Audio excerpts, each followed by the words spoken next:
And here we go. Alright, on the last session of Ragnarok campaign, we went to the bookstore. It was a lovely trip. We all had fun. Vaultier got a bestseller. I got a fail book. It was good. It was nice. Vaultier gave me shit. Marcus gave me shit. We moved on. Then, got some of those awesome sticks that had the many various powers. Trusted the turquoise one to me. I don't remember the rest of them. I think someone else has that written down. I think Raylith has that written down. I do. Alright. And then, in the middle of the night, we set up camp, and so we got this curse thing when the roly-polies attack.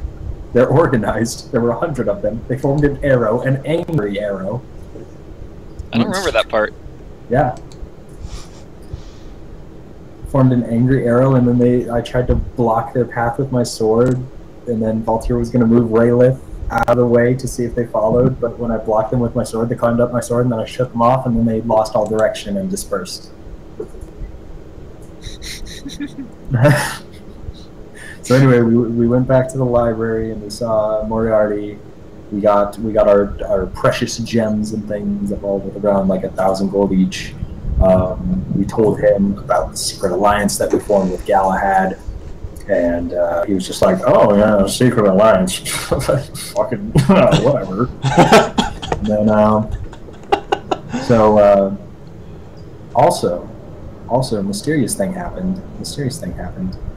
I can't remember if it was when we made camp for the night or if it was after that when we slept. But our dreams got invaded by this Dreamweaver lady who was yelling at us to save her and or release her, and she wouldn't give us any more information. Probably going to get more information this session, but she also sounded a little bit crazy, so I don't know about that. And we did some shopping. We had a bountiful feast, and we got iced cream, and Argus didn't get any of the chocolate ice cream because fuck Argus. And then we got summoned by Merlin, and we went to go see Merlin, and he was like, "You have to save my grandmother. She lives in werewolf country." Why does she live there? Who? Like, was she looking at all the old folks home, and she was like, "Oh, this one is cheap. I should go to this one." Only 30 werewolf deaths a year. Why, that beats this place. Yeah. So then we learned a little bit about werewolves. We got ourselves armed with all the silver stuff that we would need, and we also learned that Merlin was in with a bad crowd, aka the boss of the campaign, bad crowd. But that's okay because he can be our boy on the inside. Yeah, I think that was pretty much it. We decided we were going to sleep up, and then the next day finish up preparations and head on out. Right, so the next day, Merlin, Vaultier, and Walton, you guys were staying at Merlin's place, and you guys head out to the Despar estate. So Merlin's got his gift box with him, and the rest of you have got your stuff. He is back to wearing his his peasant clothes. He's got that you first saw him in, with the long baggy pants and the dark brown shirt. He looks far less academic now, but there still is that book at his side, as wizards are wont to do. And it is morning at the Despar house. Are we saying they got their weapons, or no? So no, we got our weapons. Okay. Just right. trying to figure out where we ended last time, because Right, that was great. Yeah, so We bought our weapons. all of you guys got your weapons, got your enchantments from the magic shop. Cool. I thought mine are still being worked on.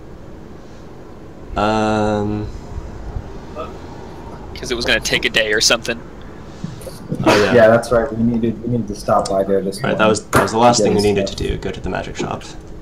Because my That's what I'm asking. enchantments, I just had to buy a whole new breastplate because Moriarty just fucking jacked mine. So he's a thief. Where did my pencil go? It belongs in museum. He told you. That belongs in a museum. Oh yeah, we'll see how soon I'll belong in a museum without it, Moriarty. 'Cause I'll be dead. So Raylith, when you got your masterwork scale mill back from Tarmagor, what color did you request it be in? I honestly don't remember. I remember deciding, and now I don't remember what I decided. Okay, we're gonna say red because that's his favorite color. Okay. So he gives you. So you have this scale mill on that looks very, very much like the scales of a dragonborn, except even more metallic since this is actual metal. And after you guys do your morning shopping, you end at the magic shop. And you're outside. What do you do? Oh, wait a minute. For the scales. Hang on. I remember what color I decided.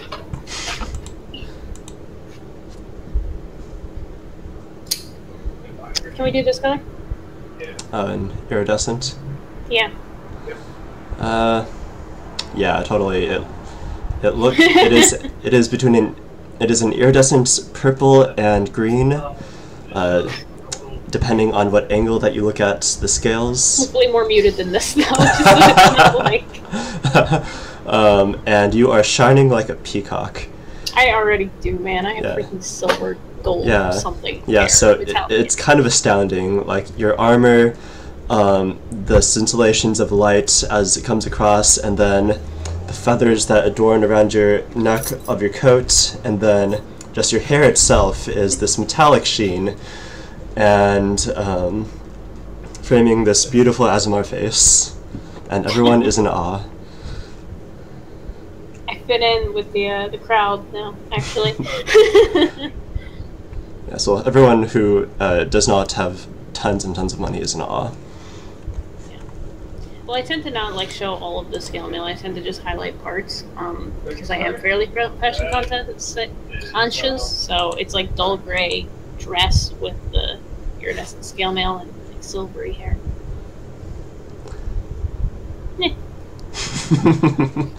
That's what I'm doing today. That's what we've got. All right, so do you guys enter? All right. Enter what? You guys are outside the magic shop now. Oh. I did not go to the magic shop. Rayla does not care in this case. Yeah, Argus is just getting his shit. Argus is not here. Wally and Raylith we're good. Fucking, we're set, we're chilling. Walton's just like this in the back of the fucking horse cart. Did this guy... No, he didn't sell weapons, did he?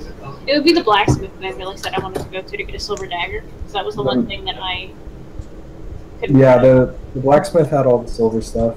If you wanted it to be like magically enchanted silver stuff, you can double check at the magic shop. But Oh no, that was the last thing that we ended on. Was Tyler and I were talking about getting silver daggers, and so we went there and we were discussing the price.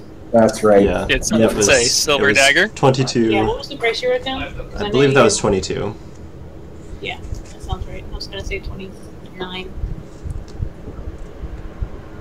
Because it's like 2 gold for a dagger, and then 20 gold to make it for a silver light weapon extra. Okay.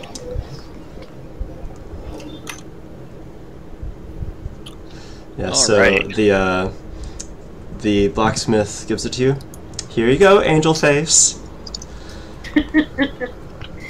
Thank you. And I will smash it.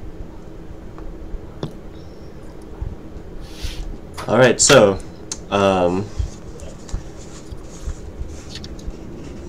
Argus, you are outside the magic shop. Are they even open? You knock on the door, and this time it opens. Alright, I am in there. I am in there. Right. Let's see my good old magic friend. You open the door, and it smells surprisingly like nothing. Doesn't smell like incense, doesn't smell dank at all. It smells just like any other normal shop. He was kidnapped. Anyway, I go up to the front desk. I look around. Is anyone at the front desk? No one's at the front desk, but as you enter, a bell rings, and you hear a voice in the back says, "Hey dude, yeah, I'll be there in a moment." 2 minutes pass.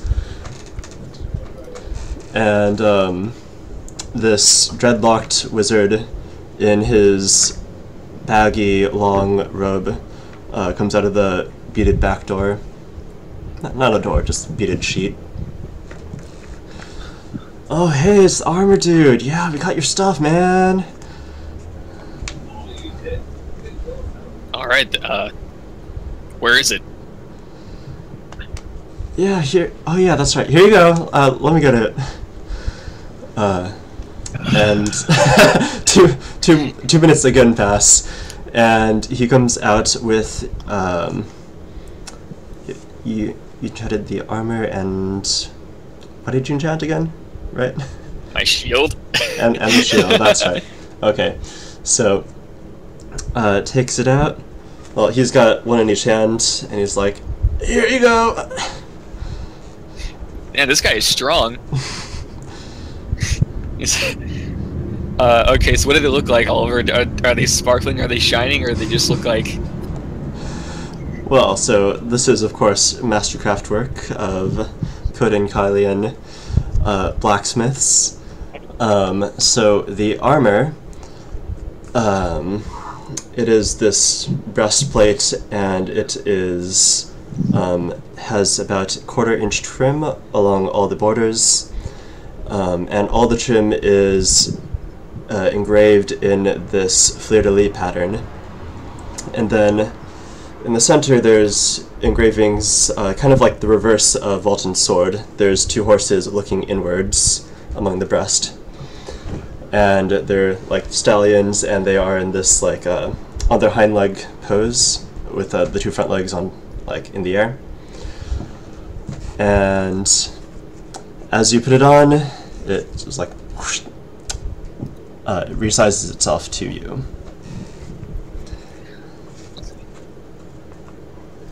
And I look at it and say, alright, so... how do I know if it works?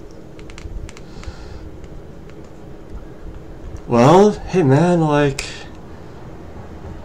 I mean, you could... If you want to check the magic, you could have someone check the magic. I'm pretty sure I did it right. I say, hey Wally! Yeah. Wally. Yeah. And I toss him my dagger. Oh no. Stab me, Wally. Try to stab me. Well, first I gotta make a reflex save for catching the dagger. Oh, it was an easy toss. It was a nice underhand, my I friend. caught Walton by surprise. Hey, a falling knife has no hilt. Yeah, so, yeah, you, like, managed to flail yourself to the side just in time. Right, I'm gonna pick up the dagger. What do you want me to do with this? Is it mine? Can I keep it? Wally, stab me! Why? And the wizard's like, dude, that's not how it works, dude. That's not how it works. Shut up! I gotta know if this armor is the real deal. Wally's gonna look at Rayla. Come on, Wally, stab me! It's like, dude, calm down, man. Oh, Michelle, you're muted. I was gonna say Rayla will volunteer to stab him. Anger management. Well, Walton just needed to know if it was okay. So you both go to stab him now, and All right. Yep. Going to stab him. I want to test the silver dagger anyhow.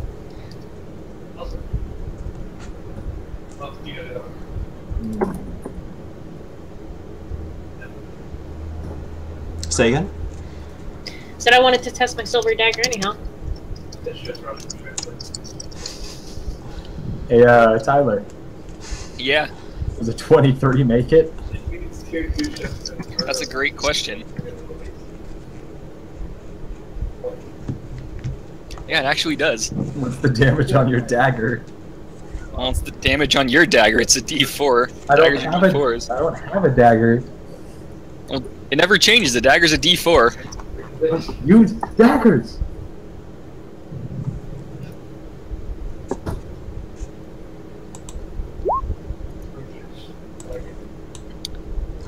Okay, so Wally goes up to Argus and just stabs him in the neck. Whereas Raylith actually goes to go into the armor, which is deflected. I say, Wally, you're supposed to aim for the armor, Wally. I didn't think I had to lay that out for you. I got nervous. I'm sorry. No, Are you okay? It's fine. It's not that deep a cut. As blood starts to dribble down your pants. Oh no. Do you need me to heal that? I mean, yeah, I wouldn't mind it. Okay.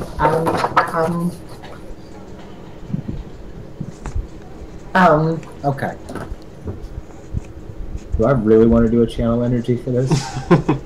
Don't you Probably have not. don't you have like that healing cantrip? That Well- that one life healing cantrip? It just gives temporary HP Yeah, it doesn't actually heal. because that in 3.5 that was unlimited downtime healing. Yeah, I'll just give you my other potion to cure light wounds. Oh jeez. Why not just give him the That's- bandage? Do you not have that? I mean, a bandage might suffice here. yeah, Luke, I'm pretty good. Okay, I'll just roll a heal check then. And then if I die later because I was 4 HP down, then that's how the dice fell. Heal check. Yeah, you bandage that up and it stops bleeding pretty well. And the wizard's like, "Ah, dude, jeez, let me. And presto, the blood that had been spilling down your clothes and over the armor just disappears. I see. Oh, come on. It's a new suit of armor. It needs a little blood on it, don't you think? Dude, you're not walking like that out on the streets of Koden, man. You don't want to scare people. I heard that blood is all the rage nowadays. I'm gonna turn to the that a shopkeeper and fucking just be like, pun, Luke? "Did you see how he walked into the shop in the first place?" I mean, yeah, you did work on my shield, didn't you? What, you think that was paint? Yeah, that was pretty gnarly, dude. And so he gives you back the shield as well, and it is completely cleaned up. You see now this what appears to be a new layer of paint as well. There is not even a speck of blood anywhere. You see back to the like the texture of the wood again. And he's like, "Oh, here you go, man. I usually charge extra for, you know, like cleaning stuff. That's like a 2 gold spell there. But like you could have a freebie." Freebie, what the hell's wrong with you? Why'd you clean my shield? Argus, it's all pretty now. I left it like that on purpose. But August, it's so nice. I don't want it to look nice. I want it to look scary. You can make it scary again. Come on, we have work to do. If you want, I can paint a scary face on it. It's not the same. And Merlin's like, "Alright, did you get everything?" Yeah, sure. I believe so. If there's any other cool items to buy in the city. Can you guys hear the? Not anymore. Never mind. And you notice Merlin's like walking around the shop.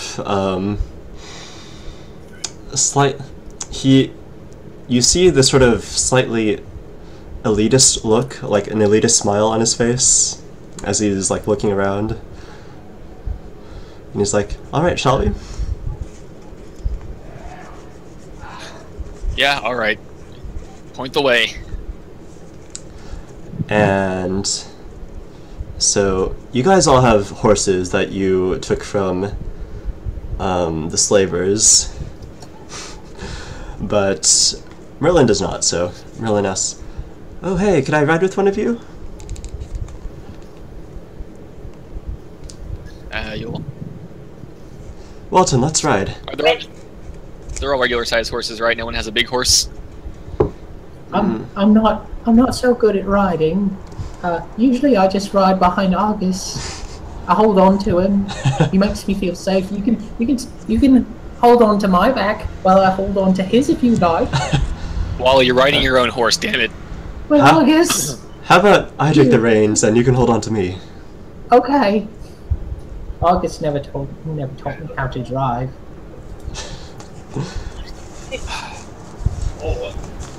Okay, so you guys head out to the gates of Koden.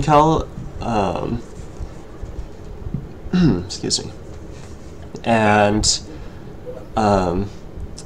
you guys pass the gates. You guys pass all these huge armored golems outside staring you down, and you guys start on the road. Clop, clop, clop, clop, clop, clop, as the horses go. Let me...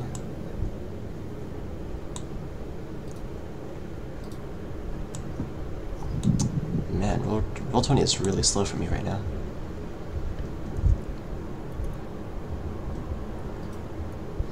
So you head southwest from Koden, and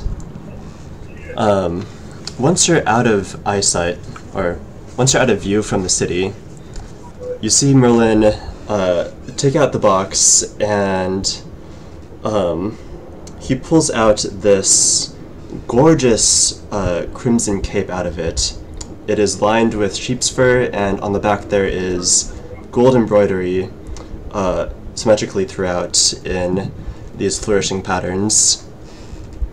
And you can tell, Raelith, that by the design of this cloak, it is probably meant for royalty. And as he slings it over his back, the ends of it sort of re-sew themselves to become shorter and fit him. And then he flips the red hood over to protect his eyes as you guys go. Not even going to bother with detect magic on that one. I'm going to immediately ride up to Merlin and be like, "Alright, explain the cloak." Yes. Oh, this is from Anya. She said I can borrow it while we're going to Daggerdare. And I know Anya's royalty, so I'm going to immediately dig in with, how did you end up meeting her? Right, so yeah, you know that Anya would normally be referred to as Your Highness, or like Your Majesty, Yeah, I remember that from Anastasia. But no, see, so he tells you, "Oh, well, she's related to my master, Rasputin. And while we were practicing one day..." Oh, Phil is here. Excellent. And he tells you the story of how Rasputin is like, he gives this intro to magic lesson to him and Anya and some other students, and that is where he met her. You get the feeling that Merlin doesn't know that she's royalty. It probably, yeah, I was just thinking that actually. It probably doesn't occur to him that that's a thing.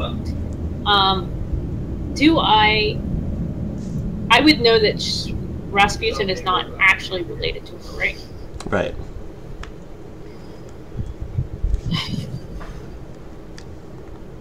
And what do you think of your master, Rasputin? You know, I think he's very knowledgeable about magic. I think he's a great wizard. I think he spends, well, he knows quite a lot about occult magic and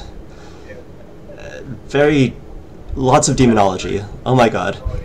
Talks about demons all the time. And Actually, and I think he's very knowledgeable about that and religions and that kind of stuff. He is very intense. Like, you just look into his eyes and they're so deep, and it's like he's looking into your soul. Truthfully, I much prefer the instruction from my other teachers.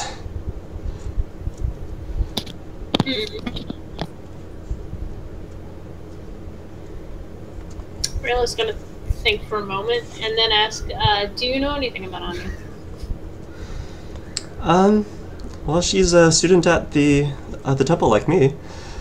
I don't know, she always seems surprised when I talk to her.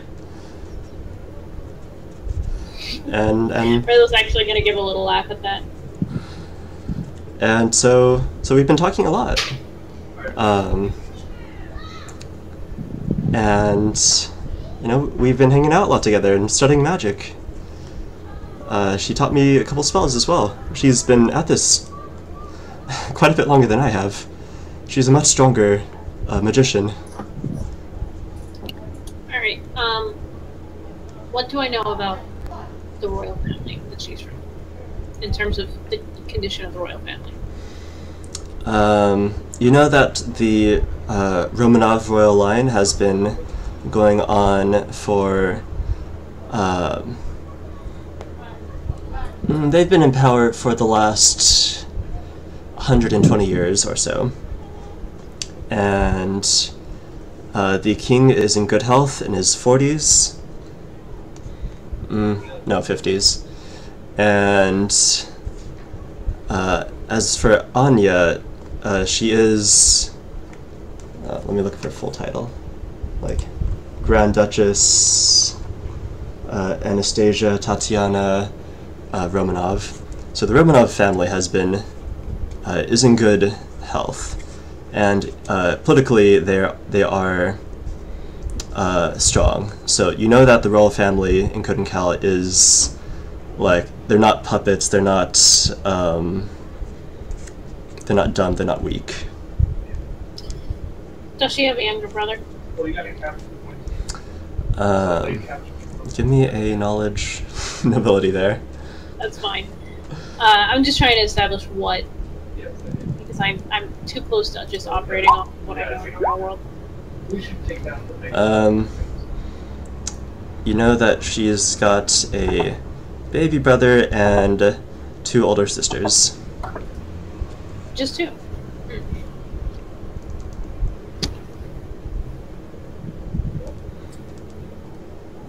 Is this family somebody my family would have had contact with? Certainly at some point in the last 60 years. Probably, yeah. Okay. Huh. For now, I'm just gonna leave it with you should keep her as a good friend. Try and learn as much as you can. But I would still be cautious if I were you. Maybe not around Anya, but definitely around Rasputin. Yeah, that dude is creepy. Is he teaching you forbidden arts? Forbidden? I thought he mentioned that it was like demonology and like cursed arts or something like that, forbidden arts. Well, at the Temple of Nethys, no magic is forbidden. I see. certainly, if I wanted to learn how to raise the dead, he would be an expert in that field. But that's not really my intention here. Or no, how would he say it? He says, "Yeah, I think you could teach me a whole bunch of stuff about demons and summoning them, but you know, I just want to make stuff." What kind of stuff do you want to make? Well, I want to make things that can help people, like enchanting items that do your housework. I want to figure out a way to make people's lives easier. That's a noble mission.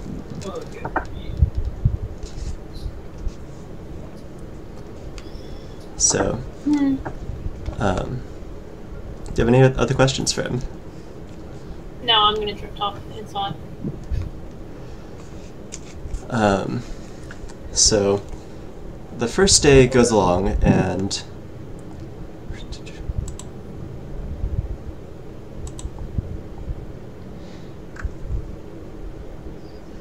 I'm so burpy. It's all that milk tea. No, just milk today.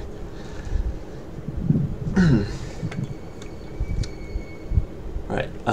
First day goes along, and you ride out past Koden Cal, and this area is mostly just very. It's plains. It's grassy, but it's not a forest yet. There's sparse trees around. This is kind of a hilly area, and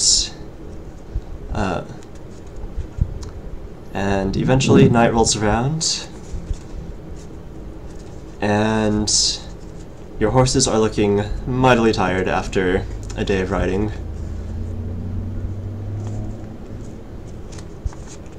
And do you guys start making shop? Oh, absolutely. Let's. Do we see a good place to start making camp?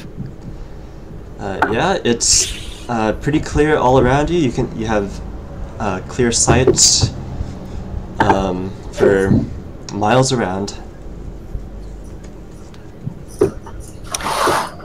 All right.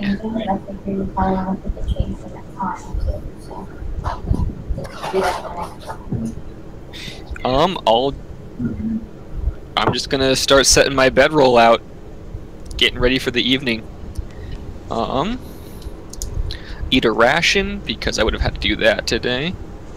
You know what time is it? Is it like still? Do we still have a little daylight? There's a little daylight left. You guys left pretty early in the morning. I roll some survival. Maybe I can find some food so we don't have to waste our rations. Alright, yeah, you can try and go around to see if there's something to hunt or scavenge. Or gather. Oh man. Looks like not.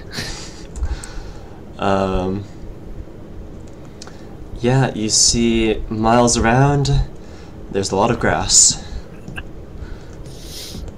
But in Walton's arms, you see that he has found an adorable little cat. What? You can't just say you found a cat. I found him! He's right here! Oh, let me guess. Oh, there he is. Aw. Luke, unless you want to RP eating your cat, you best put him down. You can't eat him, I named him. He's my best good friend now. I named him Gus. No, you didn't. Get out of here, Luke. Leave. Put your cat down. So, what is Voltaire doing? Whoa. I just zoned out for like an entire day.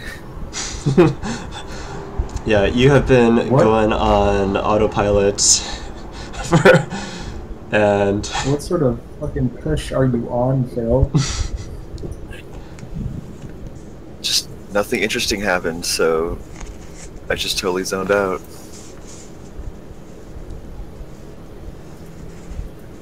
So little blood.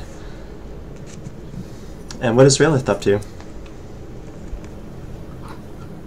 You're muted. No, I'm just thinking. What is Raylith up to? We already had dinner or no?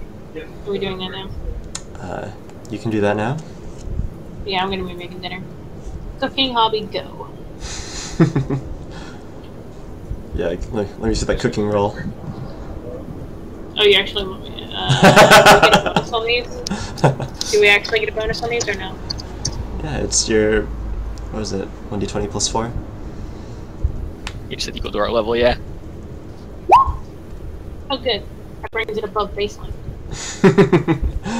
Yeah, you guys, what do you prepare for dinner?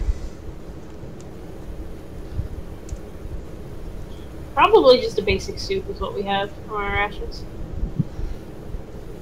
Oh yeah, that soup. Right, yeah, you guys have some catfish soup. Because you have... Oh my god, we still have that because I preserved it all!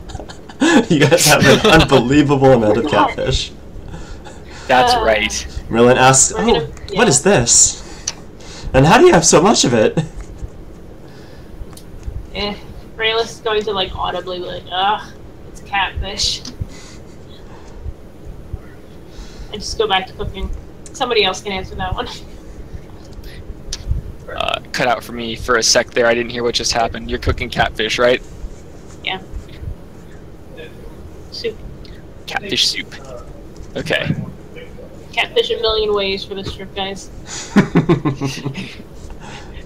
Yeah, why? So what's everyone else doing? Yeah, so Merlin is reading a book by the firelight. Walton, too, is reading his book of fairy tales to figure out this curse. And then I'm just like, ah, shit. Damn it. Damn it! Merlin's like, what? What is it, Alex? What happened? I forgot to tell him to put spikes on my armor! I thought you looked less menacing today. I forgot my damn spikes! I'm about to go fight werewolves without my damn spikes! Are spikes necessary to fight Yes, werewolves? spikes are necessary! Spikes are necessary to fight anything! You gotta have your spikes! I mean, at least now we can stand behind you without fear of being punctured ourselves. Like you. That's half the fun! Never mind. Rayla's gonna like take her ladle, grab one of the coals from the fire, and chuck it at him. Oh, you know what I always say? It's not an Argus hug unless you bleed a little. So Argus is sitting there with like his whetstone looking kind of grumpy because this is when he would be sharpening his spikes. He's just like, ah. What am I supposed to do all night now? Alright, while he's gonna put his book away and he's gonna grab some wood and he's gonna start whittling. Gonna make Argus some spikes. Oh my goodness. You don't happen to have any glue Oh on you? yeah! I'm the best friend. Jesus. Yeah, so you managed to scavenge some... there's some tree branches around, pretty thick ones, and with your knife you managed to make some great spikes out of I'm gonna wood. give Argus the spikes. Wooden spikes. Here, Argus, I made you these. I know they're not what you used to, but I thought they'd be nice. So that's real nice, Wally. Thanks. I even got some tree sap so I could stick them on there. And I look at it with the tree sap on the underside and just kind of go.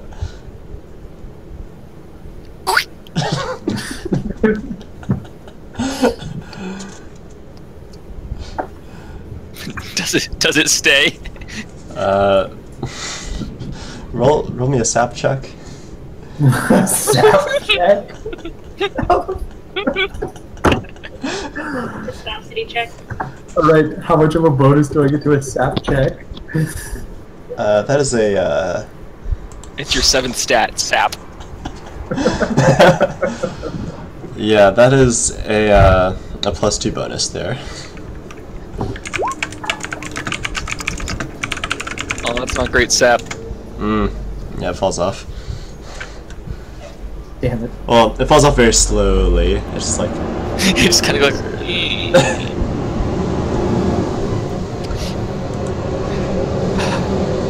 They'll figure something out to do with these, I guess. They're pretty nice though. You've been practicing, huh? Yeah. I'm gonna go back to reading now. Well, I'm actually putting this in my inventory because who knows how many spikes do I have?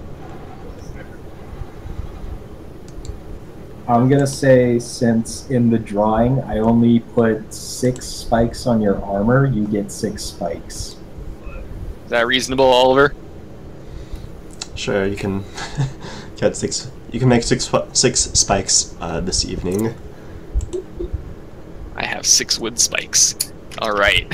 Also, Oliver, tell me what's going on in my book of fairy tales. Right, so you read chapter 1. You don't read well, so you can only read one chapter. And it is a story about this princess. Who is born with an incredible healing power, a healing without godly influence. And all she needed was to be near you for this power to happen, for you to be healed. But it takes a long time. So what happened one day was an evil witch kidnapped her from her parents to harness this non-divine healing power and locked her up in a tower. And so for years and years she stayed locked in that tower, and her hair grew very long, very, very long for all the time that she'd spent in there.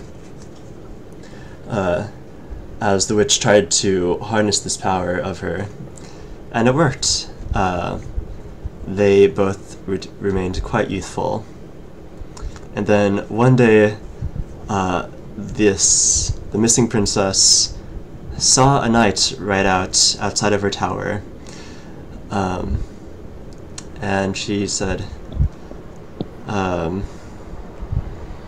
Sir Knight, rescue me. Take me away from this tower. And he said, who are you? Let down your hair so I may come up. And she did, and it reached all the way to the bottom. And so what happened is the knight climbed up to the tower, and they waited there. And then when the witch came back, the knight slew the witch, and they escaped and lived happily ever after.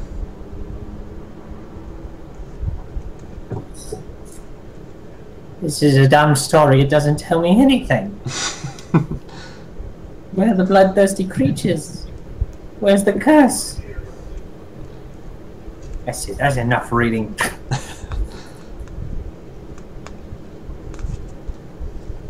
Wally's gonna be grumpy for the rest of the night.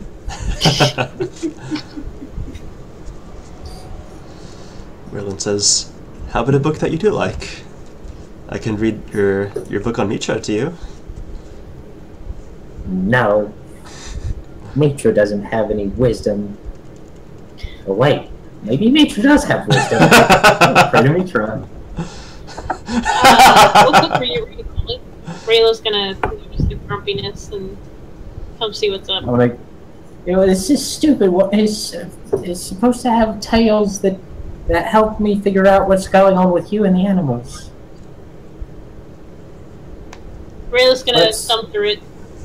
Oh, sorry, what? no, go ahead. Rayla's gonna thumb through it, realize that she knows this tale, and be like, oh, well, this one's written wrong. Yes, you you see that this is definitely not the version that you know of. And the version I know of, I will sing for Wally via bardic song, because I basically never do that, but I'm a bard. So. Hey, would you like me to make a performance check? Sure. Sure, let's roll them dice.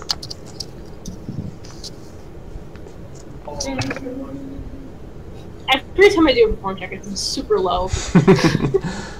But it's passable. So, Yeah. Tell your version of the story.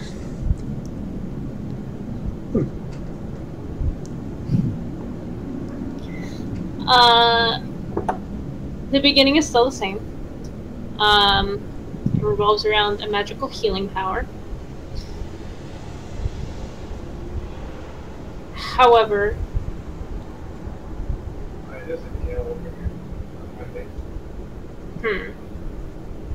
I can't figure out how to make this tie back into the box. That's my issue. It doesn't have to. Yeah.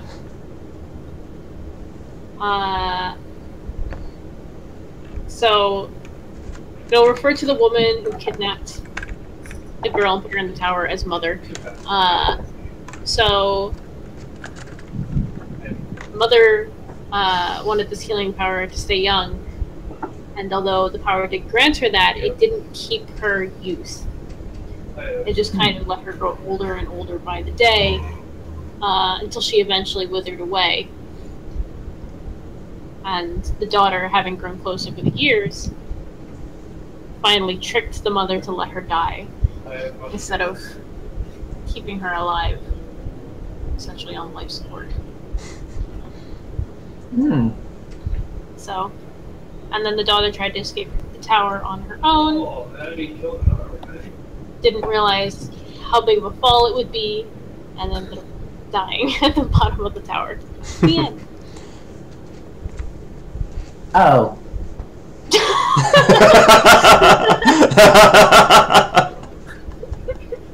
I couldn't resist, I'm sorry. I don't like any version of this story.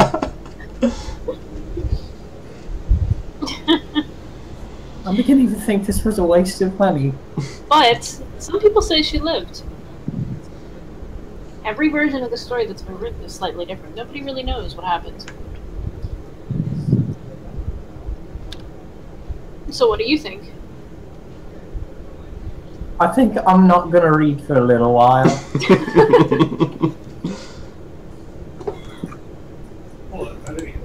I think I'm gonna pray to Mitra for guidance. That might be a solid answer in this case. Is that a religion? Is that a knowledge religion check? Sure. That's just a -1.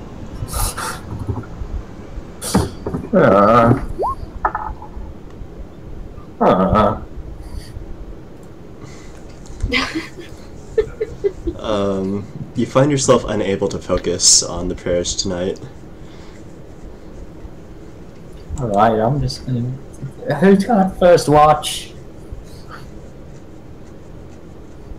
I'm gonna go to bed, someone else get first watch, I'll get second watch. I'm gonna go to sleep. This bullshit. Fine, me, I'll do it. Ellen says, I hate camping outside. Well, let's get these set up. He didn't mind it on the way to the city.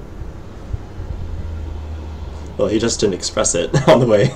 Oh, okay.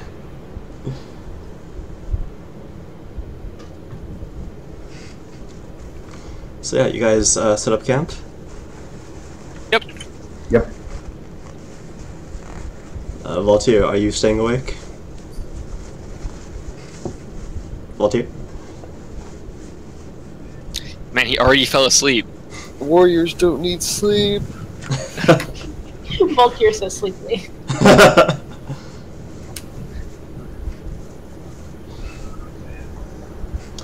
Yeah, he's gonna stay up. Oh, Voltaire, are you gonna just... Oh, you're not going to sleep at all tonight?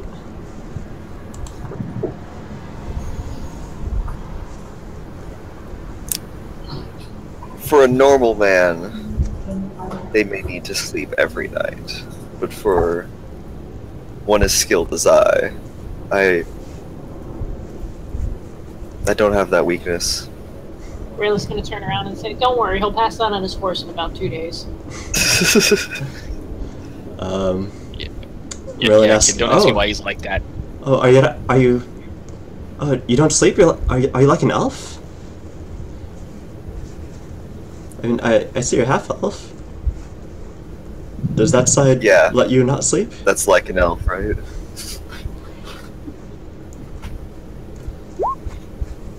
Attack. Right, that's your perception? Oh no, that's my fortitude. That's some pretty nice fortitude. Yeah, I forgot how your fortitude is that high. Right, yeah. You stay awake all night. Yes.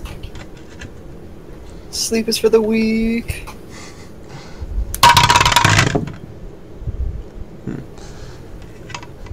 And give me a perception roll.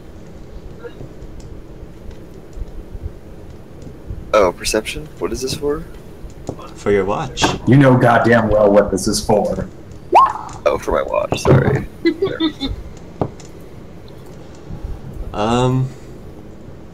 Yeah, so you... it is a very foggy, very damp night. Okay. It is very cold, and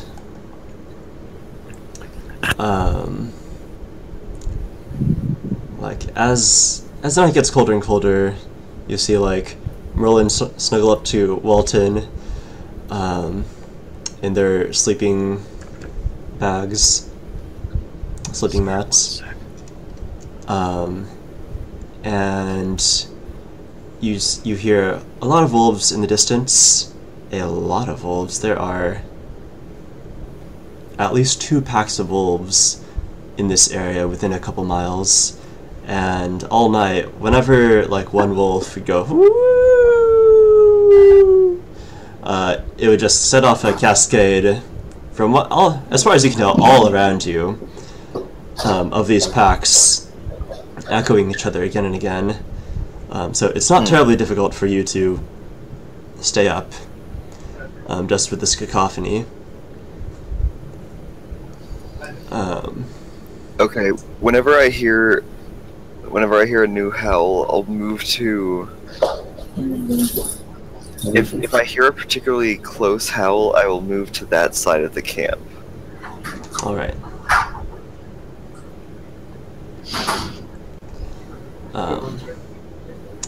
But these do not harass the party. Okay.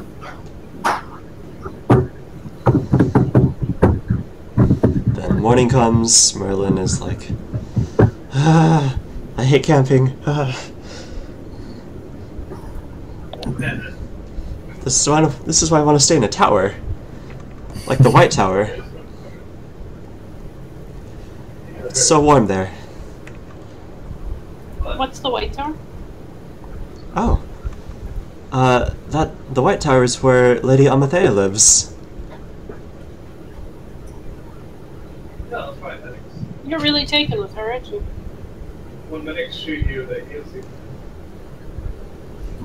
Well, she is just the most amazing enchantress. You know, and I guess she sees something in me because she's sponsored me to just make whatever I want. Like that's how I could afford to make the weirding ring I gave to Walton. Like, has that helped you out? I don't think we've had a use for it just yet. You have used the weirding ring. So we have? What was it for? Yeah, no, the weirding ring has been fucking amazing. I'm going to tell him. Apparently has not noticed. I'm going to tell him about how I got swallowed by a giant catfish and then I blew a hole in the side by mispronouncing doom as boom. And then I made that fish taste delicious afterwards by casting divine flavor. I do vaguely remember this now. Oh wow, that's incredible. Yeah, you're telling me. Man, if only I could remember how to make that. I'm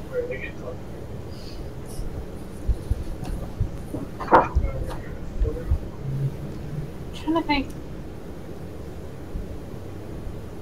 How do I want to dress this like Amasea thing with him, man? Has Lady Amasea ever asked you to do something in return? No, she just says she likes to sponsor promising up-and-coming mages. Let me offer you a word of advice. I have a feeling you haven't figured this out yet, but I'm over 60 years old, despite how I look. What? I've been around quite a bit, and one thing that I've noticed is when someone gives you many things and may say they don't expect much in return, they typically are expecting something. So just be aware that one day she may come to you and ask you something that you aren't expecting to have to give. What do I do then? Well, you'll need to decide for yourself what you'll end up doing in that case. But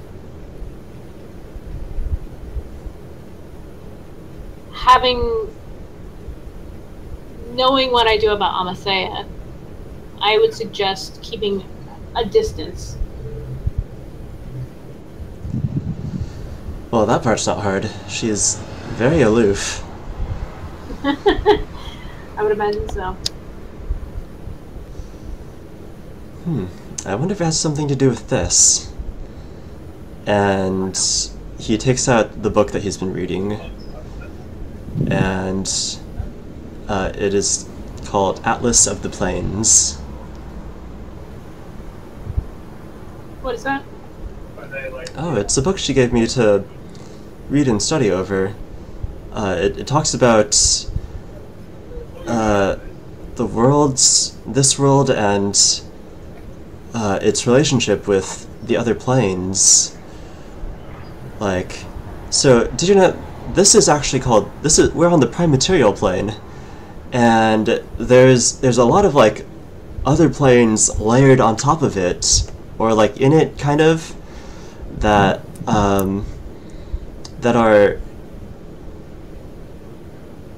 like affect it, and we affect them, and like dreams and shadows and light and just energy and emotion, like it's all connected in a way. Like the prime material plane is coterminous with all of these other realms. I would like to roll a knowledge planes check. You will get no such check and like it.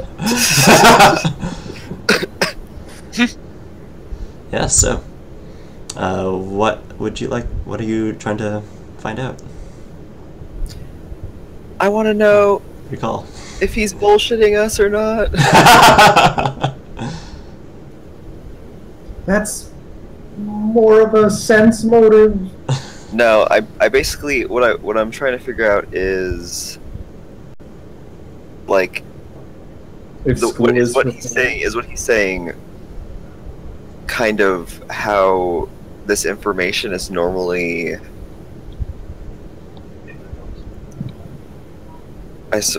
how would I phrase this?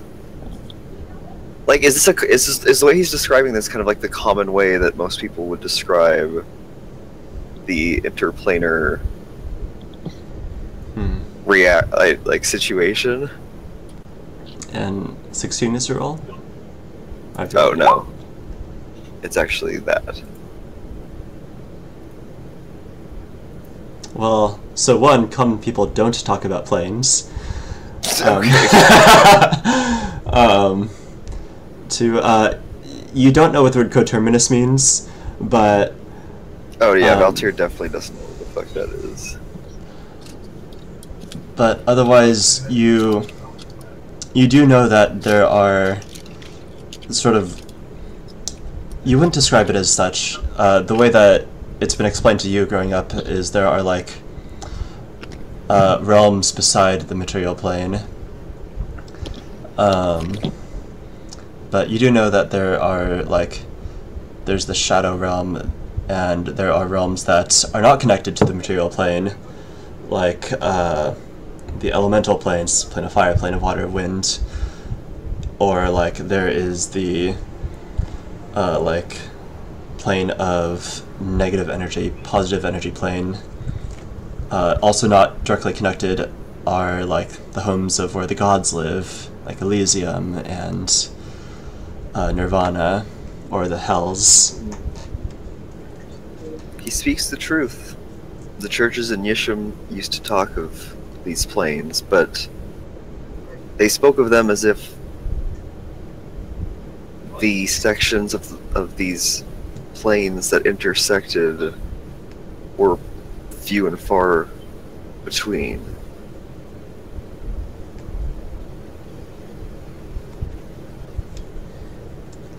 Millen says, yeah, they sure are. You would need very powerful magic, or a very powerful artifact to explore beyond the plane that you were born in. Well, I'll never have to worry about that, huh? May I borrow that book? Yeah, sure. Thank you. I'm going to read that when I read it. All right. And so the next day rolls by. What's for dinner? All right, what's for breakfast? I think I know, but you tell me. Catfish. Catfish porridge. We're going. That's what we're doing. Catfish, my favourite! I think I've forgotten what other food tastes like.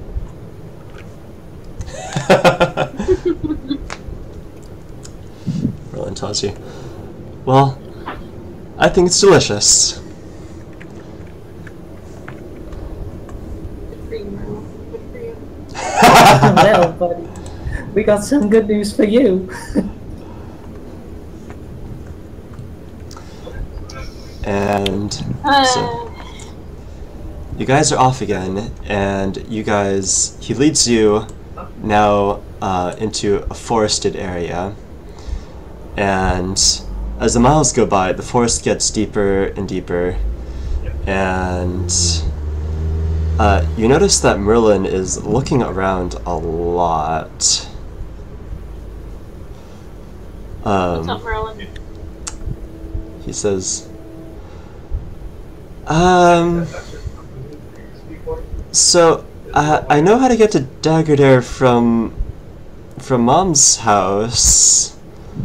I'm not sure how to get to there from Koden, Cal. Anybody bring a map? Are we lost? Are you telling me we're lost? Right. You know, we're not necessarily lost. I definitely don't have a map.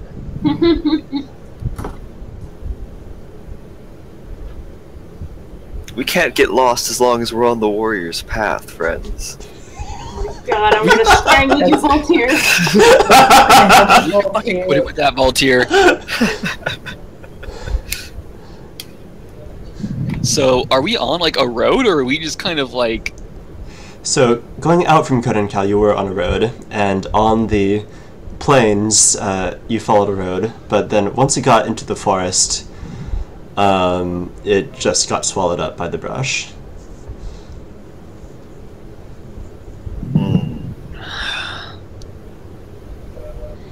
And the forest is a lot, it's a pine forest, lots of evergreen trees. It smells wonderful. I'm sure it does. I don't think I would know I don't know this area really. Do I? Well, so long as we keep on heading southwest, I'm sure we'll run into something, and then we can locate it there further. Did I buy a compass? Those are expensive, aren't they? I don't think I bought a compass. I didn't buy a compass. You didn't buy one, but you have one. I mean, we can tell what direction we're going by the sun and the stars. I'm gonna say, can I survival to see if I know which direction we're going? Tyler, you need to keep track of your items. You do have a compass. Why? Unless I just skimmed over it. You have a compass, but it doesn't say compass.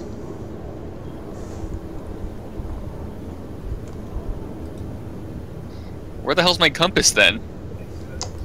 It's called a Pathfinder. Unless That's right, we have that thing. I thought that didn't do anything unless you put a stone in it. I forgot that was also a compass. Who has that? Who has a compass? No, who has the Pathfinder?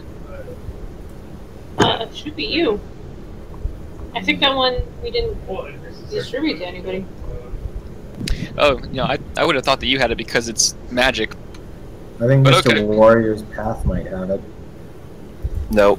I'll say that, I mean, we can say I have it. Belter rarely picks shit up. he sent it to you directly in the letter. Oh, right, that.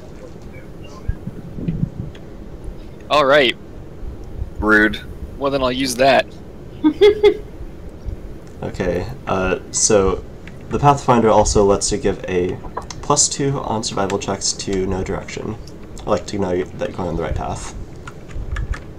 Okay, that's easy. I can see which direction Koden tells us in, can't I? Yes. So I can There we just go. straight up tell us we're on the right path, guys. Well, there's a survival check for me to know direction. Using my fun little tool.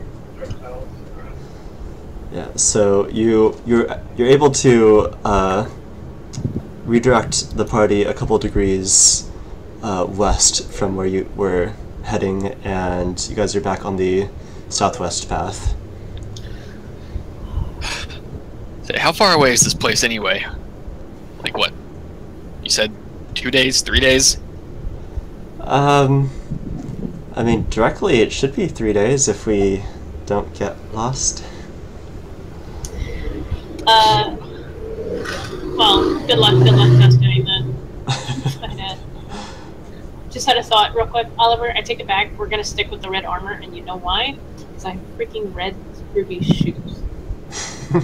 There you go. My knife colors that I showed you don't match at all. Let's stick with the red.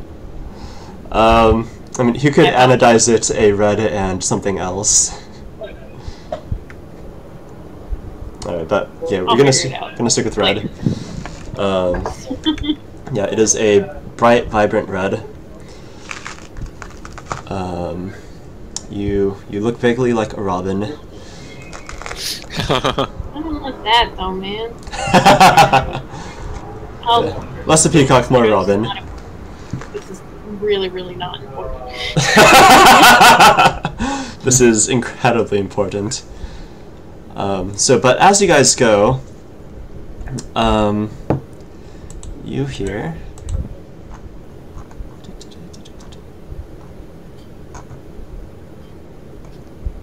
Let me find the music.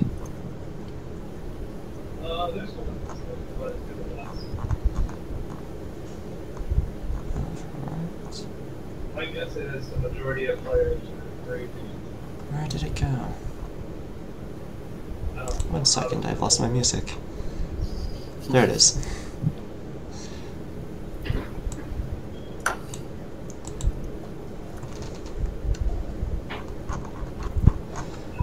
I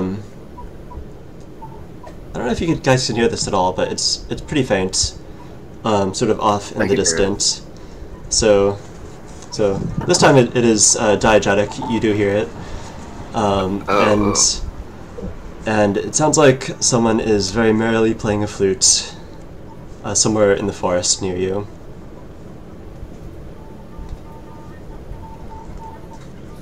Alright. Are we just gonna ignore that, or...? What do you guys want to do? Walton is no longer talking to anyone. He is dancing to the music and heading to the source. Walton, it could be an enemy. Wally, no. No, get back here, Wally. I must go. I must dance. The music, it calls to me. Okay. Can I bonk Wally on the head? I want to bonk him on the head. Everyone make a will save. Except for Wally, he's willingly given into it. Yeah, except Wally.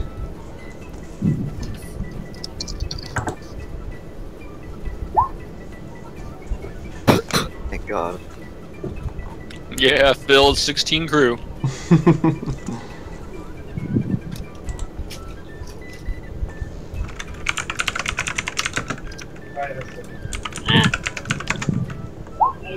Whoa! No! Well, Leave it. Whoa! A bard is a slave to the music. Yeah. I mean, it could make sense. in fact, but, like, the music calls to all of you, and you feel it. You want to check this out. Fine. is this Going a to the tune? music. Is this a tune I recognize as a bard?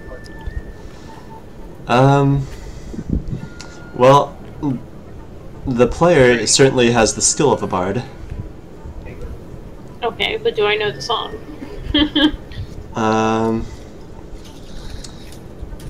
You feel that this song is not one that you would hear in Koden Cal. I know songs from the entire world. You feel that this is more of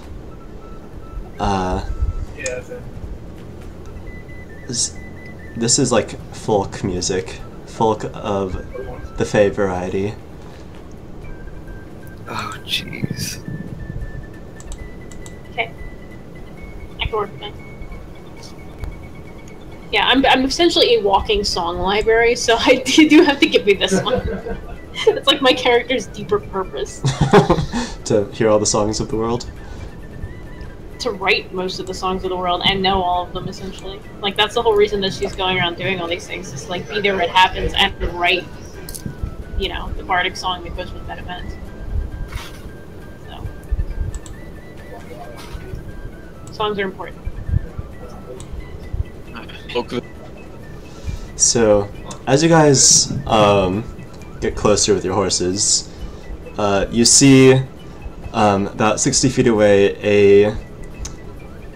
a handsome man with goat legs, goat horns, and his pipe just merrily jaunting along. Literally frolicking. He's literally frolicking along. And he sees you guys approach, and stops for a moment. Well, hello there. Well, hello there. Hello. I've never seen someone with goat legs before. Alright, what's the deal? Ah, did you like the music? I loved it. Yeah, sure, it was alright. Almost impossible to resist. You sound so peeved. He's totally peeved. Altair really dislikes the fact that we all were just like totally okay walking over here. Yeah, and moreover, it seems that your horses were quite enthusiastic about coming here too. Merlin says, "Oh, that was fantastic. Oh, What are you?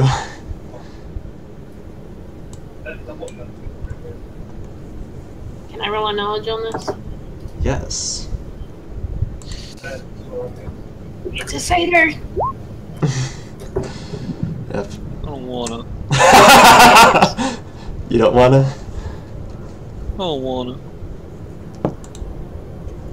Oh, warm. Are you sure? 23. Fine. Wait, what kind of knowledge is this? Did you say? Nature. Oh shit! I forgot I actually do have a point in that. Okay. Wow. The hell? Whoa. I know something. Yeah, so, yeah, this is a satyr, a creature of the forest. You know that in general, they don't mean ill will to travelers or other people in the forest, especially not humanoids. You also know that they have like no sense of personal, of like giving heed to people's wills. They don't really care about, like, they throw out charms left and right, and with no regard to if you would like that or not. Really now? You know that in general, whenever some shepherd boy or farm girl runs across one of these in a forest, it ends with a very confused shepherd boy or a pregnant farm girl in the end. Oh god. Ugh. And I'm the only girl.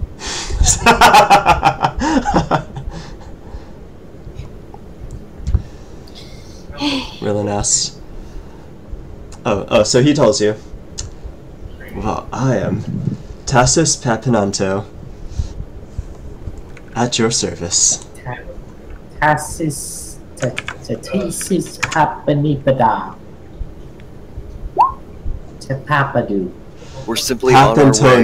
Papantonio, little one. We're simply on our way traveling. I'm just gonna call you Tom Papa. Do we know we've been That's a good friends? one. This is not a charm. You don't know. Actually, you don't know. You just know that the music sounded really good, and that you felt like you should check it out. Okay. But maybe, okay. Maybe it's framed a little bit more positively then. Yes. Thank you for spelling that out. God knows I would never have gotten that right. Yeah. You are not aware of any enchantments that have come over you, if any. You just know that was some really good pipe music. Oh, where are you off to, little one? None of your business. Little one, who's he talking to? He's talking to the person who spoke up, Walton. Well, we're going to stop some werewolves. None of his business. We're going to go fight the werewolves and save his grandma. Oh, Mr. Tassos, Merlin says, do you know the way to Daggerdare? Tucci gives a sly smile. Maybe. Well, aren't you a quintessentially, a quintessentially sneaky character? Papa, please tell us you know the way.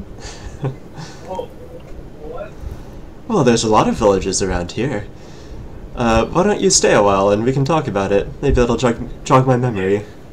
Alright, I'm gonna roll an intimidation check on this thing. I like how peeved you are.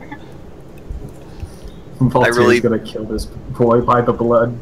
Altair abides by very specific laws and very specific rules of life, and this thing he knows is just like has no fucking laws, has many rules. It's the antithesis of Altair. I understand. And so yeah, I'm gonna roll an intimidation check.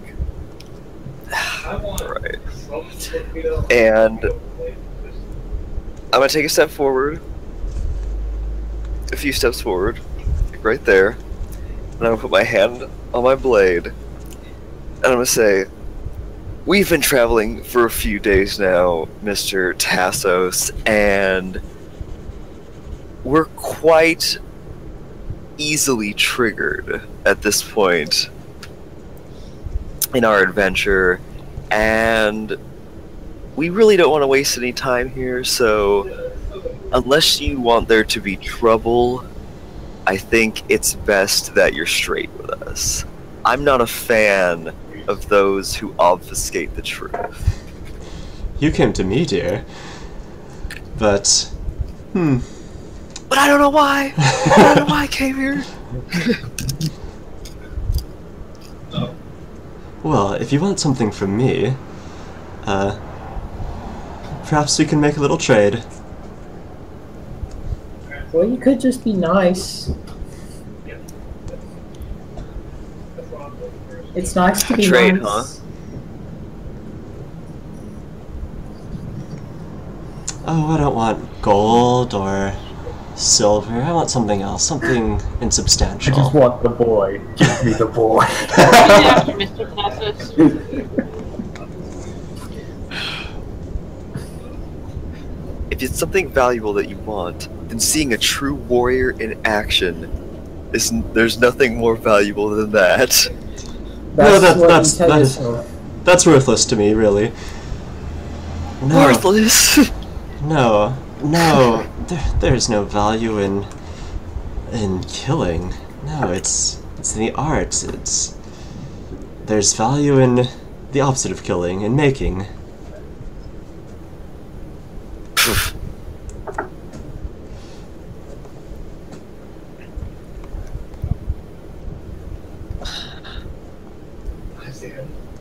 Will you just tell us what you want? I don't know what I want. What do you have to offer? You want something that we can make. Well, I pull that's not out- exactly my forte. I'll pull out the wooden spikes. I'll say, the kid made these. You want them? Too substantial. Think more philosophical. Hey, Oh, it's well, What? I- Hold on. I have a joke about satyrs if you'd like to hear it. Oh, please do. What is a satyr's favorite cooking tool?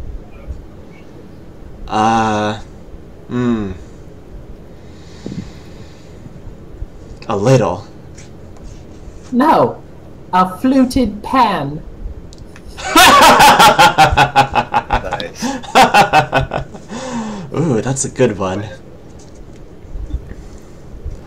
Alright, you know what? I think I do remember where Daggerdare is. But do you have anything else? Maybe I can lead you to it. How about a song you don't know? I'll take one of those. And Valtier will finish him off with the philosophy. We've got him, boys. Tag him and bag him. Ray will say, point the way and I'll sing the song as we travel.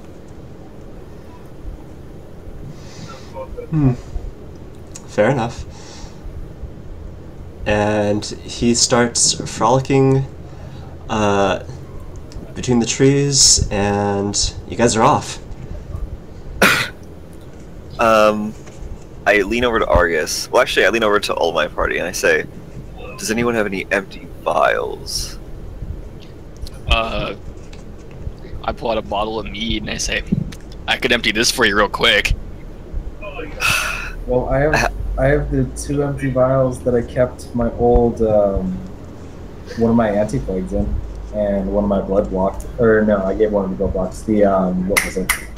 Alchemist Kindness. I have the vial from the Alchemist Kindness that I use, and the vial from the anti-plague that I use. Could I borrow one of those, Walter? Yeah.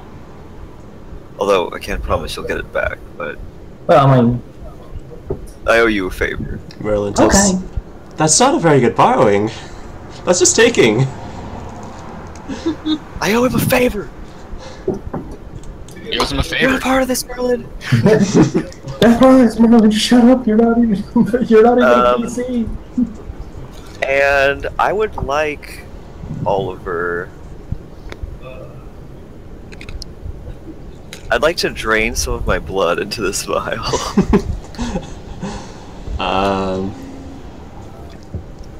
Okay. You guys are riding, so make a ride Oh check. god, not the not the greatest time to do it. You know what? I'm gonna wait till I'm not on top of my horse. Which, like, if I fuck this up, suddenly all my like messed up cold blood is going down onto my horse. Yeah, I'm gonna wait. I'm gonna wait on that one. I'm gonna pocket this vial for later. So Raelith, what kind of song do you sing to the satyr? The one she made about the fire that started this whole journey, the one fire in Aramor at the Colosseum and everything. She never got time to actually perform it or anything, besides just writing it down. And I think she passed it to her mother, but her mother doesn't perform, so.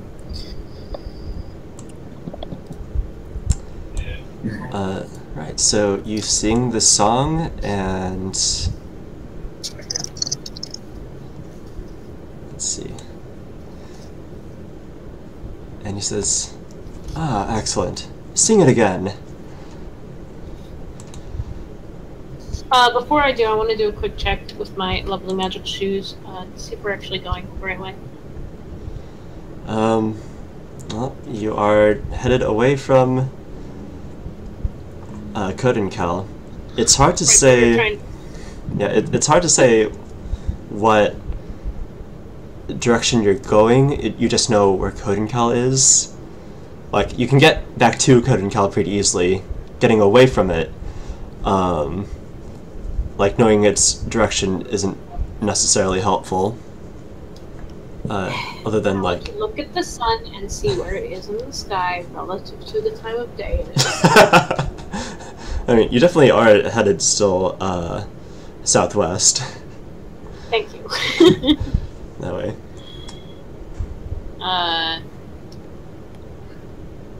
Yeah, I'll sing it again. That's fine. So, in kind of a reverse lyrics, or reverse way of how people usually make songs, he starts making a tune to your lyrics about your night in Aramor. Cool. I mean, I have a general tune to it, and I believe the song has been written down. I think Luke came up with lyrics for it at one point.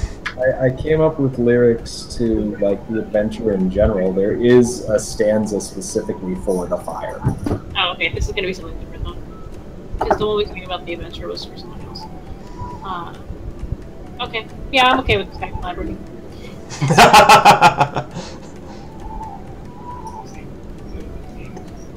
Right, and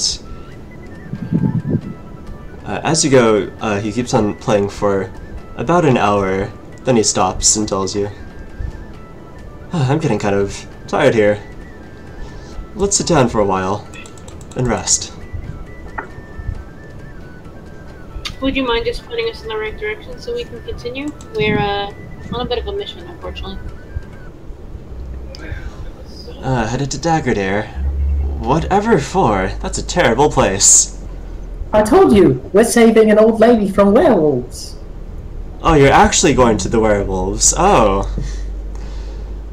You like not believe the first time. Yeah, Oh. we're gonna give him what for, and Voltaire says that he wants like four heads, Huh. something like that. You're bigger fools than I thought. Yeah, it's kind I of don't our want- thing. I don't want werewolf 4 heads, I want all their heads. No, Do you know? I meant that you wanted 4 of their heads. Oh. Or more, if possible. What makes us foolish? Well, it's not often that a part of adventurers would follow a satyr into his forest. Less often and more than that, or less often further that you would willingly go into the den of evil. Well, we're You hoping live to actually- dangerously, dear. Well, I was hoping you were actually taking us to the town so that, you know, we could conduct our rescue and leave. You're on the way. You're quite a ways from it still, but you're on the way. How much longer do you think there is to travel?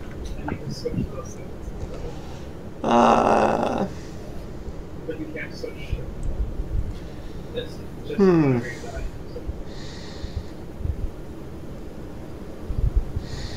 From here to Daggerdare, you're gonna be, well, maybe 3 days walk. On a horse, certainly it'll be faster.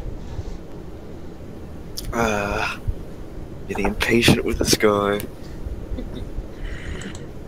Doesn't the warrior's path involve patience? Not necessarily. Sometimes it requires. So much snark, man.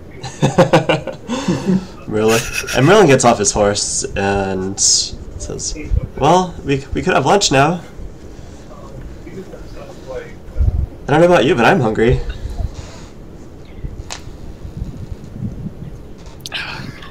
Can we just go?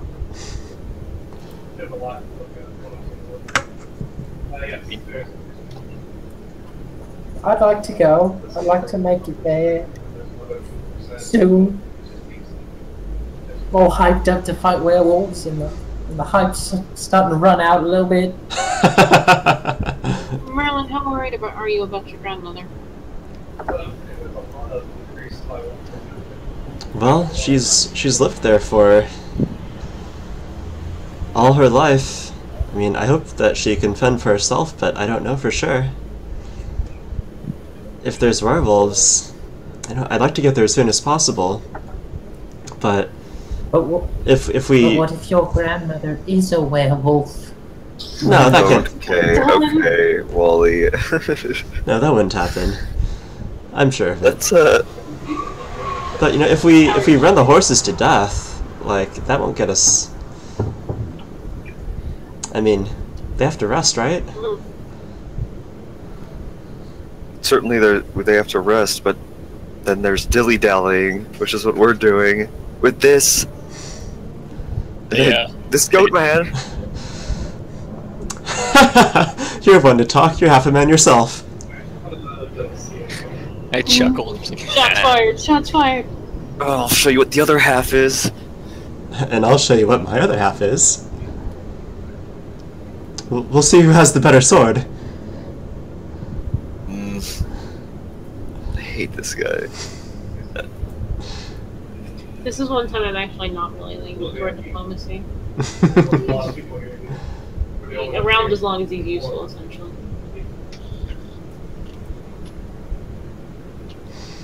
And he reaches into his bag and he starts munching on. He takes out like a handful of nuts and stuff and starts munching on them. And just sort of sits on the floor.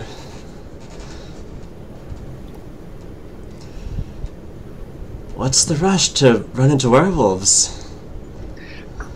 Because there are some people that aren't werewolves that we're supposed to keep from becoming werewolves by way of werewolf attack. If this isn't clear enough for you. Funny thing about werewolves is they tend to spread. They're kind of like a disease. Okay, well, I was like, is that how it works? Is it a disease? Well, let's just say that there's a high possibility that lycanthropy was a mistake caused by one of my great ancestors, and that's all I'll say about it. Your family's full of dicks. Yep. Oliver, your storyline just hit me. Like, what the heck you're doing here?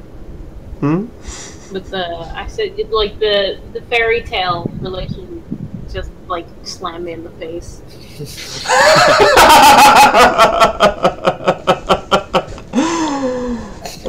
It occurred to me before, but not the full extent of what is likely to happen. So I'm like,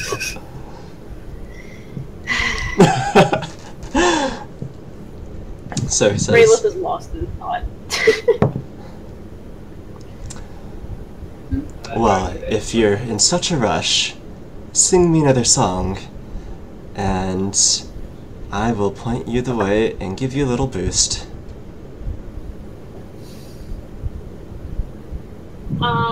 Sure. I'll sing him another song, ancient Assyrian song that I just learned from the ladies in his correct version.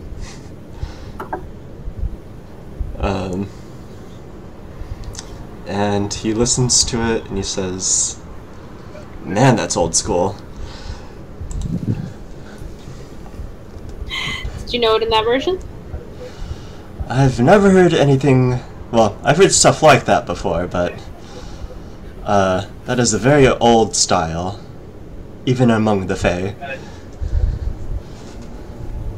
I learned it from some very old ladies.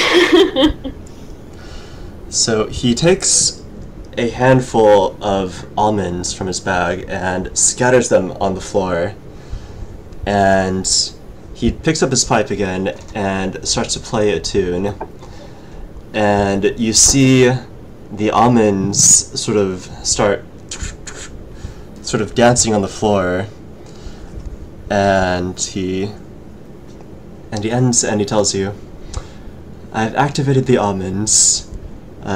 Let your horses eat them, and they will go much faster. Jesus Christ.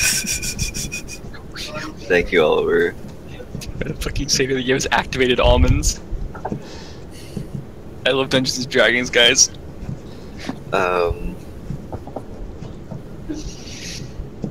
Why? Hold on. I want a sense motive on that claim, please. I was actually thinking of the same thing, so I'm gonna sense motive that as well.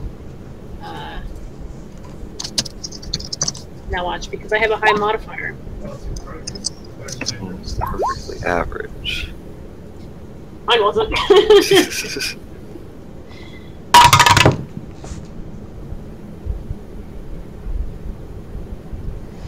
Voltaire? Sounds legit. Raylith. Activated almonds? What? Right, but So does you it finally come to sound- your senses. Does it seem malicious? So you finally come to your senses and give us a way out of here. He seems... It does not seem malicious.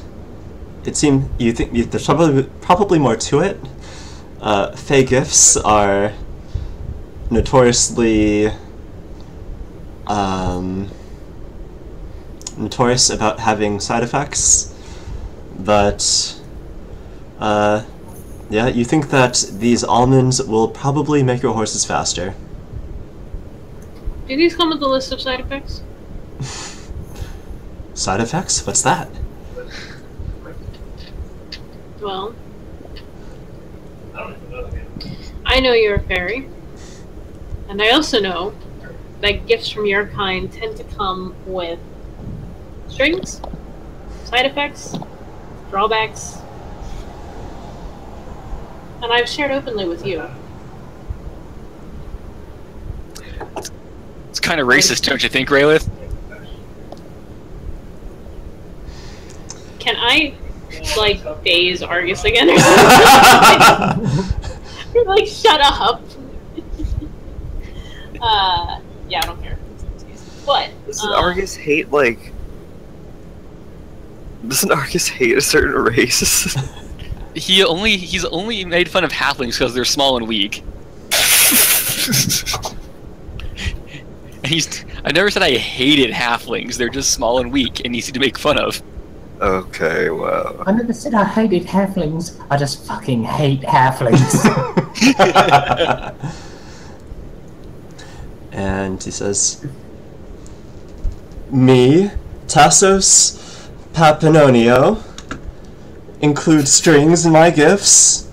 Yes, absolutely. Papa Antonio. I appreciate the honesty. Well, the joke's on you, 'cause my joke had strings attached as well. They were,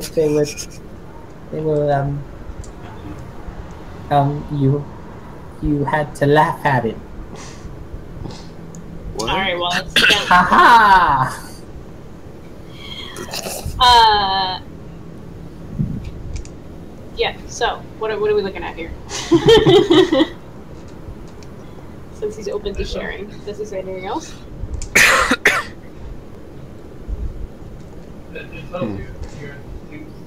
You know what?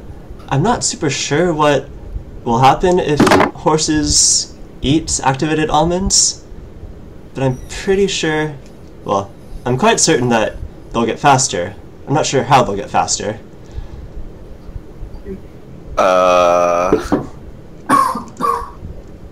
I whisper over to Raylith. I really want to kill this guy. Please, please. Do that and we're likely to end up in a world more trouble, the way the fairies tend to work. I don't feel like having many other chases for miles in every direction. Going off the tireless fairy lord for that one though, so. My soul dies every second that we hang out with this guy. Merlin is transfixed though. He is like looking this guy up and down. And at least from the waist up, at least, he's a very handsome man, as satyrs Merlin's are. a furry. Acting like Voltaire isn't a furry. What? Why would you say that? And just asks, are there more of your kind here? Like, are there more fairies in the forest? He says, yes! This is where we live. You are intruders.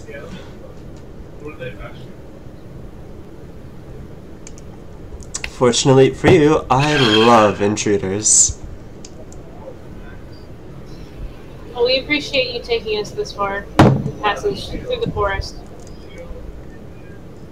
And Rayla's going to gather up the almonds. And say I'll start with these tomorrow. I'd rather get a full use out of them in half the day. We continue in this direction, pointing to the way that we were going, correct? So he starts playing the pipe again, and make. Oh no, it's not a will save unless you interact with it. So you see in front of you, like sort of a road being, well, you know it's an illusion of a road being created in front of you, in the direction that he pointed, and he says, go in that direction, and eventually you'll reach Daggerdare. Be mindful of the wolves. And everything else in the forest. What does eventually mean? Thank you very much. Raylith is going to do like her curtsy, very formal curtsy, politely, and take the reins of her horse and start walking in that direction, and assume that everybody else is going to follow her. Yes, absolutely. Let's get the hell out of here. Oh wait, how long is eventually? He said eventually you'll get there. And he is frolicking away. Let's go. Alright, yeah, we're gone. I'm with Voltaire. We're gonna die. Eat this Game fat over, horse. man. I'm going to take my lovely almonds that I have acquired, activated almonds, and show them to Merlin and be like, alright, you're the only person here that would be able to understand what the heck this is. What do you got for me? Alright.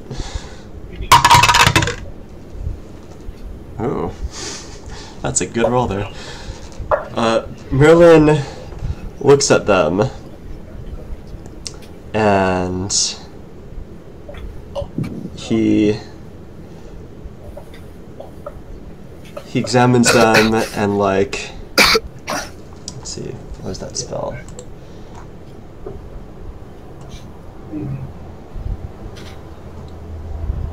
Yeah, he also has detect magic, and he examines them and he says, well,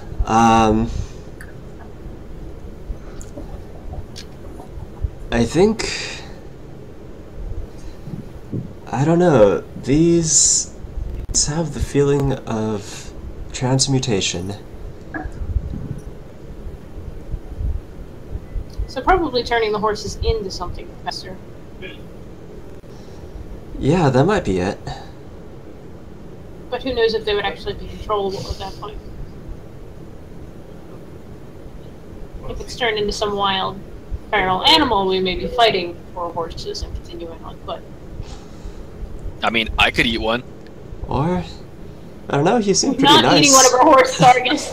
He seemed pretty nice. No, maybe the horses The get hell, I was bigger. gonna eat them. Okay, wait. You know what? I'm a doctor, and as a doctor, I will eat one of the almonds. Wally. Yeah, go for it. No. I take one of the almonds and eat it. No. You can't stop me. Mom gave me permission. Wait, no. Realic actually meant that sarcastically, but as a result probably didn't react fast enough to take them away. So if you want to check like your reflex against mine, you can do that. All right. If Wally's eating one, I want to eat one. No. No, he tried to go for it. Do I even have a reflex? Argus check? goes. Is that a thing? If Argus goes for it, I'm Reflex is just going to be dexterity, right? If you. God damn it, Oh, no, it was gonna okay, be a I see. 16. Okay. It was yeah, no, gonna it be wouldn't. a It wouldn't just be your dexterity. You would have your. No, you get your base save plus your ability modifier from your dexterity. Whoa! Oh shit! So She gets a negative because she gave me permission. That's not how that works, and you know it. So Ty goes to attackers. I am the attacker. What? The almond is He got mine. the almond. He got one of them. I thought it would just like be even somehow because this is just like a straight up ability contest. No, I'm gonna eat it. Yeah, there's no attack, but I eat the almond. it's over. I eat the almond. The almond is 8. Does Argus also eat an almond? No, he doesn't get an almond because Rayluth is actually guarding them now. Just Wally. I'm not dealing with two of you. Alright, let's see it. As you eat Get a it, choice now. you feel butterflies in your stomach. It's a very tingly sensation. Ooh, tingly And- almonds. And Someone say, this almond is giving me joy. and you feel energized. You feel hyperactive. You feel like you can race your horse and win. Guys, someone smack one of the horses. I want to race him. I don't think that's a good idea. I am lightning. I am speed. Wally, get back on your horse. We're going. Well, No, let him run. I'm faster than the horse now. Well, if the horse isn't as fast as you, then we still have to wait for the horse. Merlin, get on my back. Run a circle around us, Wally. See how fast. All right, I'm gonna run around in a circle. How fast is my movement speed? So as a medium creature, your base movement speed is 30. So while you've got these in your stomach, it feels like actually no, you go twice as fast. Okay, so in a full round action, just doing sprints, since it's doubled, I can go 120 feet in 6 seconds. Yeah, so you see Walton sprint way over there, 120 feet. Then he stopped and he's like,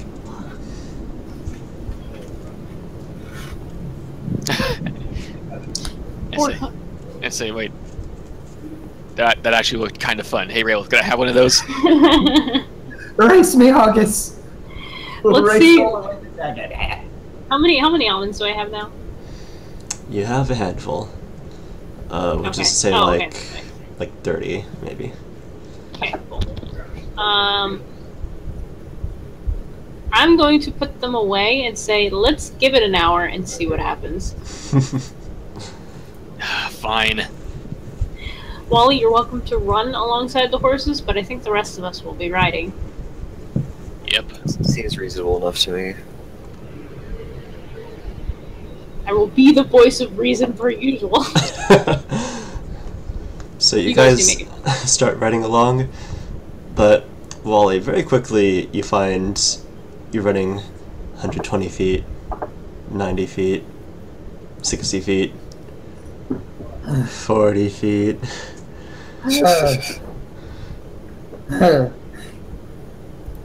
Guys, I think I'm out of juice. I'm glad we said it, saved it then. Are you actually like fatigued or anything? Yeah, so you're feeling fatigued. Oh, jeez. Alright. How long does the fatigue last?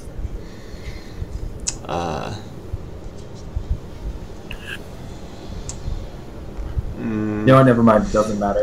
I'm gonna Does not climb matter. my way on. I'm gonna climb my way on the Merlin's horse. That was really impressive, Alton. Thank you. I'm gonna try and rest. I'm like, ugh. Still kind of want to try one. I'm gonna toss you an almond. No, no, no. That's it. Fine. Fired out, that's one less thing I have to deal with. I'll save it for later then. God. What time of day is it? How long were we with that satyr? Couple hours. No, like half an hour. Maybe it felt like hours, but it was half an hour maybe. Wait, what? Oh shit. I totally... Okay. Oliver, you totally told us that it was like an hour of him playing music, right? Beforehand? Yeah. Oh, I said it was oh. an hour of... Yeah, well, it was an hour of you following him, but like in terms of like the talking and Oh, okay. that was like half an hour. So an hour and a half with Okay, the satyr. okay. Okay.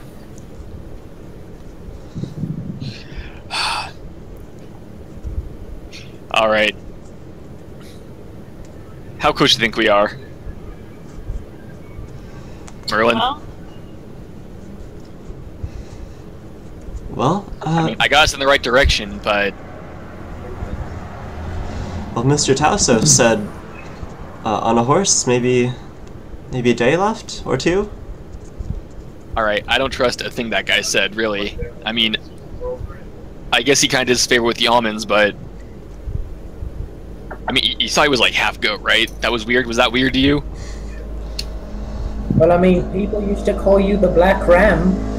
Yeah, well, I'm not actually half ram. You're not? What the fuck is wrong with you, Wally? I'm sorry. Why do you want to... I just assumed. I'm sorry. That was my bad.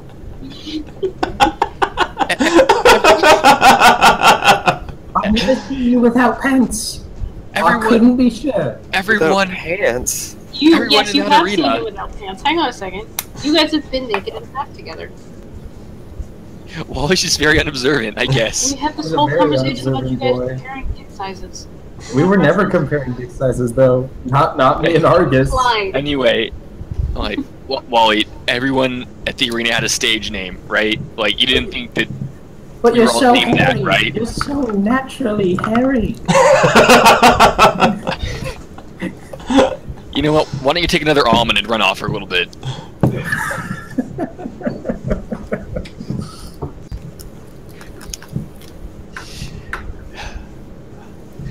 Maybe Yeah, we why should don't- just give the almonds to the horses. I mean, we got to use them eventually. Yeah, but they'll be all tuckered out at the end. Just look at me. I mean, we'll give them time to rest if they need it. I don't really think that's a good idea, personally. Fatigued horses would actually end up slowing us down more in the long run. I mean, we're looking at, half an hour's worth of sprint time. That's a lot less than you would actually make up, especially because they're carrying our things. How can I go about slipping an almond into my horse's mouth? I've got. That's gonna be like the ultimate sleight of hand check, man, because you have to like lean I'll down. You have to go Just wait real till- far. I'm just waiting until you're looking away. I'm not gonna try to do it in front of you. Rayla's going to start keeping an eye on Argus. So you guys are riding along. Not that she doesn't always keep an eye on Argus. What? Yeah, but you ride for the rest of the day until your horses are very visibly tired.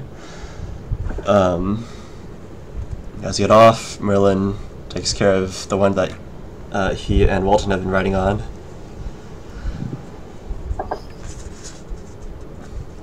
And it's nighttime again. I want to check with the position of the stars that we are going in the correct direction still. Sure, give me a survival check.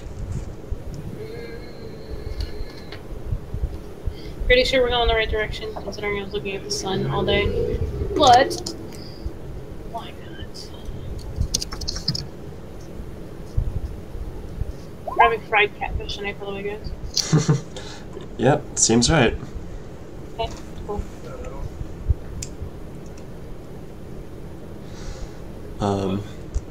So Merlin, he asks you, so what have you guys been up to the past couple of weeks? This and that.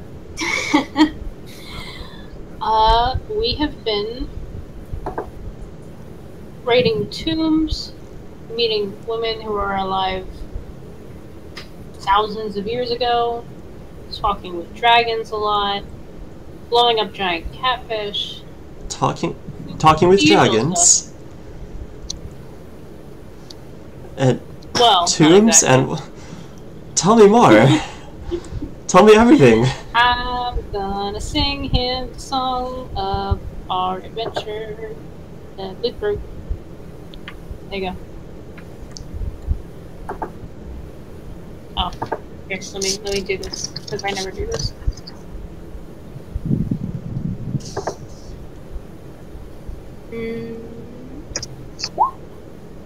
Sing well this time, guys. Yeah, you give him a thorough and very lively performance of the past couple weeks, and it's in iambic pentameter. Ooh. Fancy. Ghost Rider Wally. Yep. He says, "Oh, so you fought mages. Did you find any books on them?" Oh yeah. Oh, I'm going to miraculously produce. Oh wait, no. You have them, not yours. I got him. Yeah. He's the book man. This is the only time I think you haven't passed me the books. I said, oh yeah, I mean, I got a couple. I tried to sell them, but I guess they're worthless. Thanks for not selling them. Show 'em the I- goods. I'll grab them and I'll give them to Merlin. Oh no. Well, I mean, Oh, I suppose that having a blood-stained cover might decrease the value, but no, these are far from worthless. what are they? Okay, since you guys didn't write it down, I'm gonna have to go through my notes again. So the first one,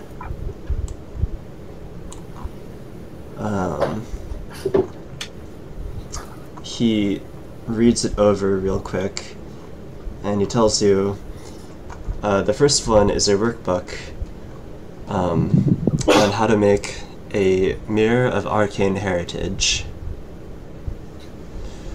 And what this will, it will enhance any abilities that are related to arcane heritage. What are arcane heritage abilities? So, for example, Raylith, by nature of her heritage, she can cast daylight. Sorcerers get extra stuff. Would Volunteers thing be part of that? Since Phil, that's it is a sorcerer barbarian hybrid class, right? Yeah, it's my bloodline. It's a bloodline, just like the sorcerer bloodline. Yeah. So, yes, his bloodline powers would be increased with such a mirror.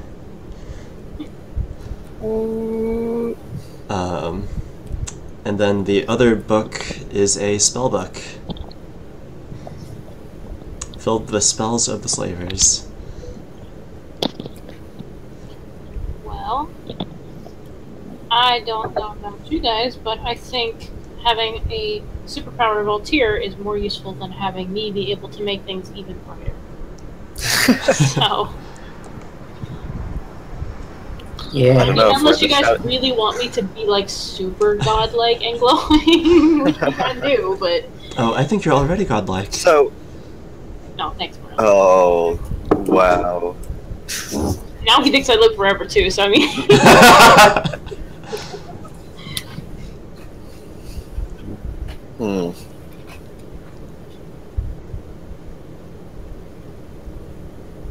So I disconnected for like a moment and I missed the beginning of the explanation of the heritage thing. Sorry. So it is. He explains that it's a mirror. The workbook tells him how to make a mirror of arcane heritage. And it Yeah, will, and it I'm pretty increases. interested in that. I'm pretty interested in that. What does it take to make the mirror? Well, let's see. From the ingredients, it takes. So the mirror is the focus. I need a mirror of pure silver. Worth maybe. The mirror should be worth 250 gold in terms of its craftsmanship and the purity of the silver. And then to turn more gold into the enchantment, that would take maybe 1,200 more. Wow. Only person I know that would be able to pay that is Galahad. 1,200? Yeah, this is quite the mirror. Actually, Okay. not just your bloodline. It can, oh my god, it can tell you who your parents are. Oh my god. Why is that so exciting? Merlin doesn't know whose parents are. Because he's a... Isn't he an orphan? Yes. Yeah. Oh. Yeah, right. My bad. Someone's sensitive.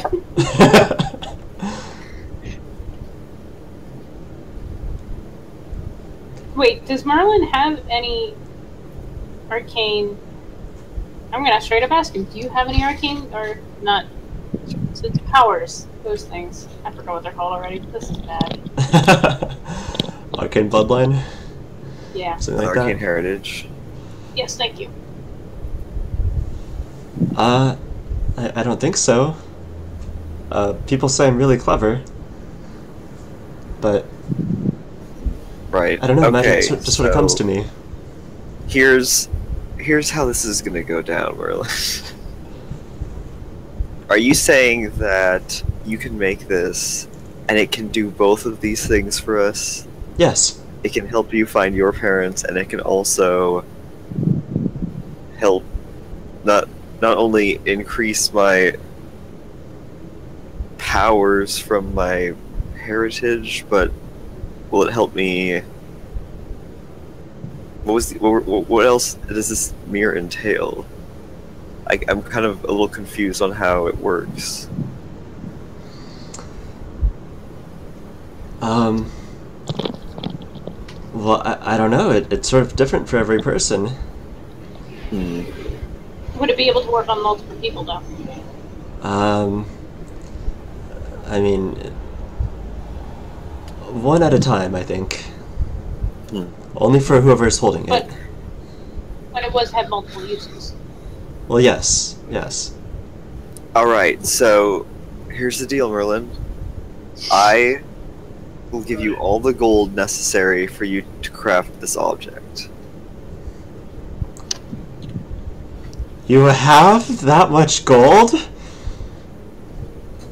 Didn't you say it was 250 gold plus 1200? Yes.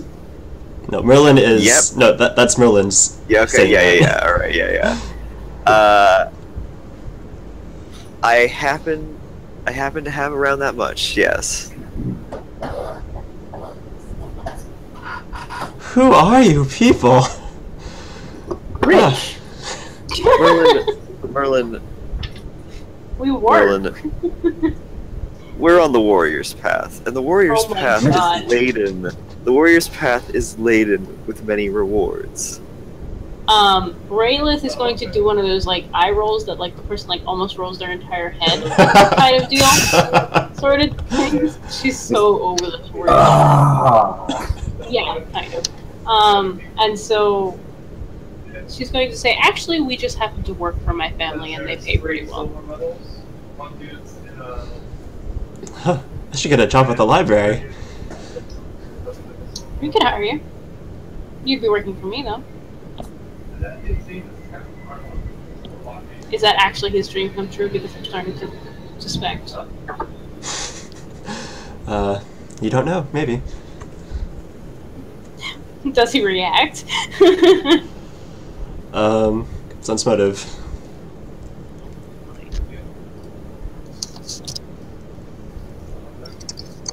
He's one of those people that normally shows up on his face, so.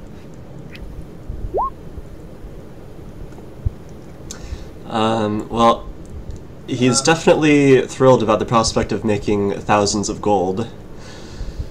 Because as of a couple of weeks ago, the most gold he's ever seen at once is like maybe 10.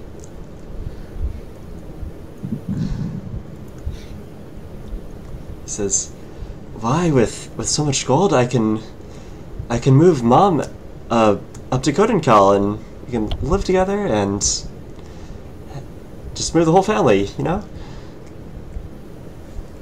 You very well could. Hopefully having her around will keep you out of trouble. Just gonna give him a playful smirk with that. And then he thinks, or maybe she could just stay at the at the haberdashery. I was kidding, Merlin. You should ask her what she wants if you're actually interested in doing that. She may not want to leave the haberdashery because that's where her life is and her livelihood. But no, yeah, I can. You know, once you get back to Koden, Cal, I can get started on that right away.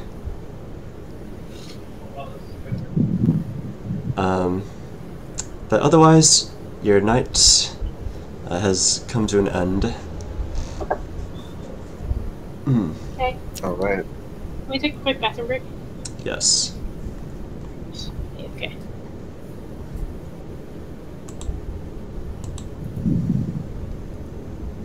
Yeah, so 5 minutes, guys. All right. Alright.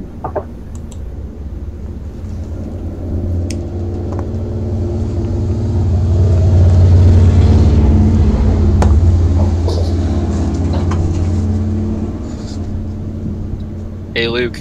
Yeah. You want the spare headset I got? You have a spare headset. I told you I got a spare headset. I got it on sale. That's right. You bought the like $27 one or whatever it was. It was like a bunch Like off. $26. Yeah, man. I mean, fuck. I'll take it. Even though I ordered one too, mine just hasn't gotten here yet. Oh, well then if you ordered one, then I'm keeping this one. No, just give me that one. I'll return the one that I ordered. Which one did you order? The same one. Oh, really? Yeah. Okay. How much did you order it for? It was the same price. I actually really don't want it. You really don't want it? Yeah, but then I don't want to just waste the money. We'll just consider it. We'll consider it a trade because I'm giving you that playmat that doesn't exist anymore. What playmat? It was a World of Warcraft trading card game playmat.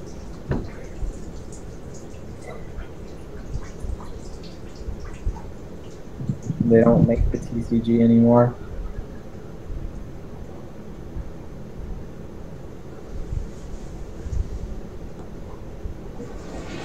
I'll do it for that and a waffle. I mean, I can.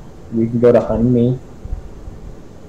No, I mean I want you to make me a waffle in your waffle maker. Okay, I'll make you a waffle.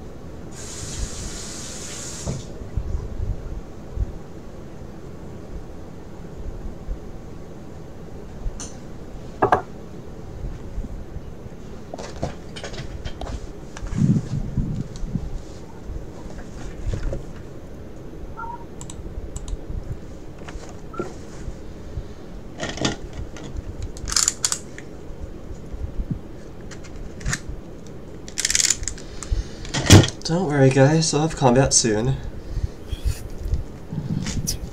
It's so long. We should have just killed the goat man. That's. I mean, he was kind of annoying. Baltier really hates chaotic creatures, and it was just so fucking obvious that that thing was chaotic. That is about as chaotic of a creature. A friendly one that you will meet.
Tyler, are we gonna play Heroes after this? Probably not, because we're probably going to end at like midnight, and then I work at 5 in the morning tomorrow. And I was stopped you before. I mean, it should stop me, especially tonight. It's probably going to stop me because I'm a little sleepy. Come on, man. One game. Sleepy. One game. I'm sleepy. That's all I'm asking. Just one. I'm a sleepy guy. Full game. He's a sleepy boy. I don't Sleepy care how boy. sleepy he is. Even though Luke is sleepy boy in the chat, I am the true sleepy boy. Because I do not sleep. If I stay up for the entirety of BlizzCon, do you think I'll actually die? Probably. Let's be real, it's not that interesting. It's not a 24-hour con. Oh, absolutely not, but I just want to, like, do it.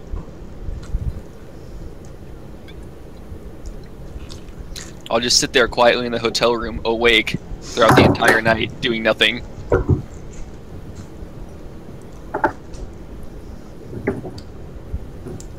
You can do it. You'll be miserable. Feel like absolute shit.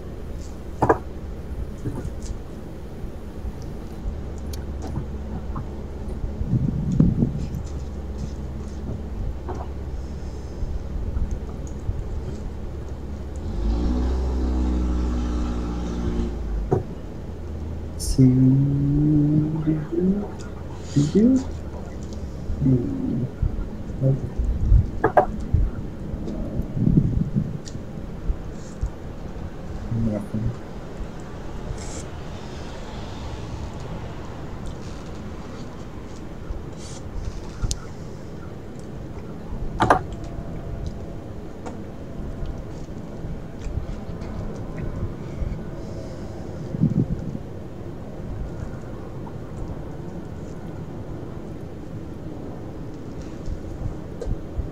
Why is grapefruit so messy?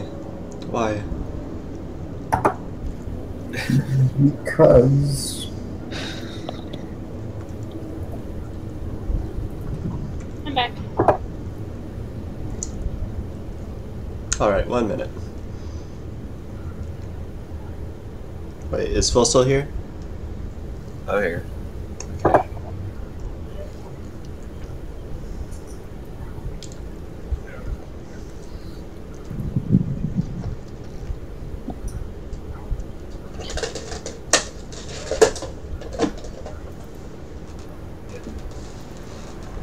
Question. Are any of you guys super nerds playing Fate Grand Order?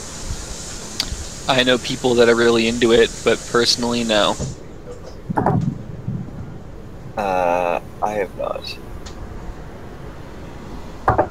eh. Oliver, are you playing Fate Grand Order? Huh? So are you playing Fate Grand Order? No. I know my friends are, and I know it's a gambling thing, and I don't got time for that. It's a gambling thing? You put the coins in and you get the random people. Oh yeah, same system as like Overwatch. Anyway, so, that night, you guys hear howling again. This time the packs are definitely... Actually, give me a perception check. For everyone? For whoever is staying watch. Oh, not me. Sleep?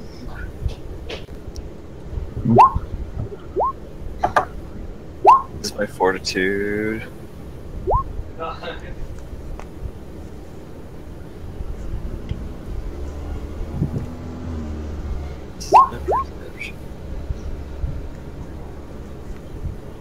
Very perceptive tonight. What do my half-elven eyes see? Something fucky. No. No, so your half-elven eyes and ears perceive that the packs of wolves, some of them have come closer, you think that you feel that you're perhaps being circled or are being investigated by these wolves in the night, as much as wild animals can investigate things from afar. I unsheathe my sword. Your sword doesn't have a sheath. It's too big. You're right. You unhook your sword. I wield my sword. Give me an intimidate check. All right, yeah. Just roll intimidation.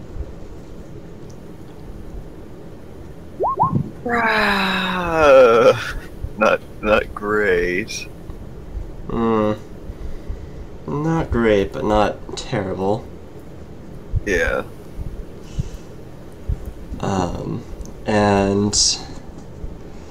But it seems that they have deigned to go after easier prey tonight. But you look up in the sky, through the dense trees up above. It is the full moon, and you know that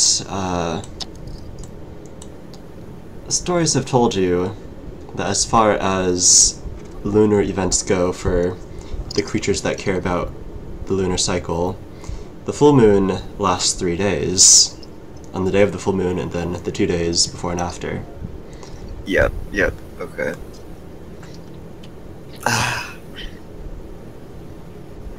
So I'm guessing this is the first night. So yeah, I mean obviously this is the first night because we didn't see this full moon the nights before. So this is the first night of the full moon. Okay. Alright. Wait, we're traveling to go to werewolves when the full moon's coming? Yes. It seems like how the timing. That's how the timing. None of us. No, all right. What incredible timing! What?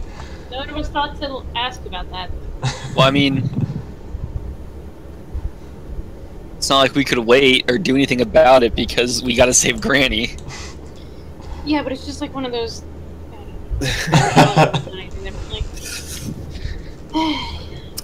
Okay, so anything else, Oliver, for tonight? But no, you stand on guard and you have successfully warded off danger for tonight.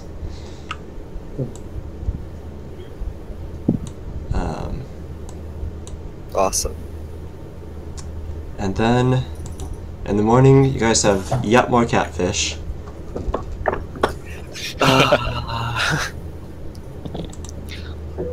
Delicious, delicious catfish. So, how do you cook the catfish this morning, Vraylith?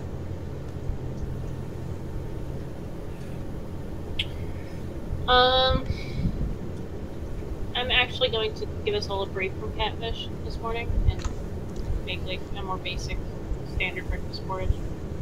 Go to trail food. Gotta keep morale up and just keep serving catfish. And Merlin, he goes up to the stew and he says, "Let me try something." And he opens up the book and he casts a spell over the stew. And you guys eat it? Oh, of course. Yeah, What was that spell though? No, what was that spell though? Spellcraft? Oh jeez, alright. My spellcraft's actually not terrible. But that's not great. You know that this is a simple spell. A cantrip even. And you bite into the food. Well, no, it's a soup, right? You made a soup?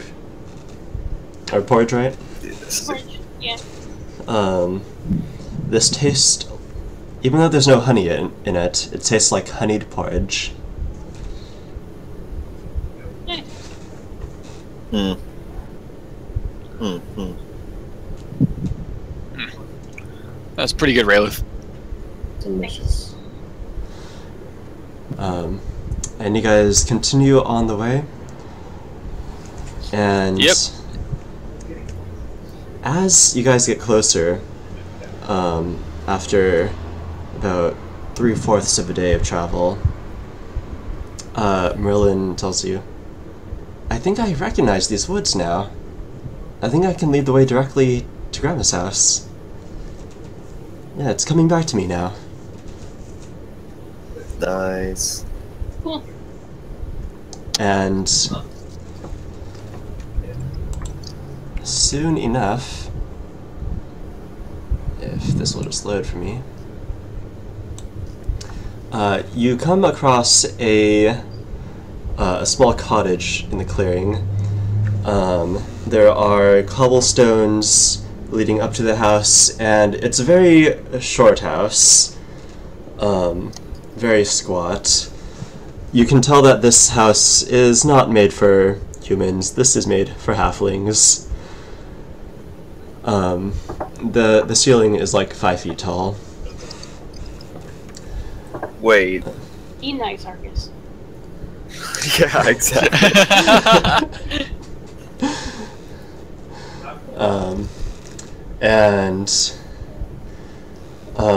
It is a squat little house. There are like stones around the circular door. There is a straw roof, and then you see there's 2 little circular windows on the 2 sides of the house, and it is painted this dark green that camouflages pretty well with the rest of the forest around it. You can see sort of on the side there's like vegetable patches all around it, and the door is ajar.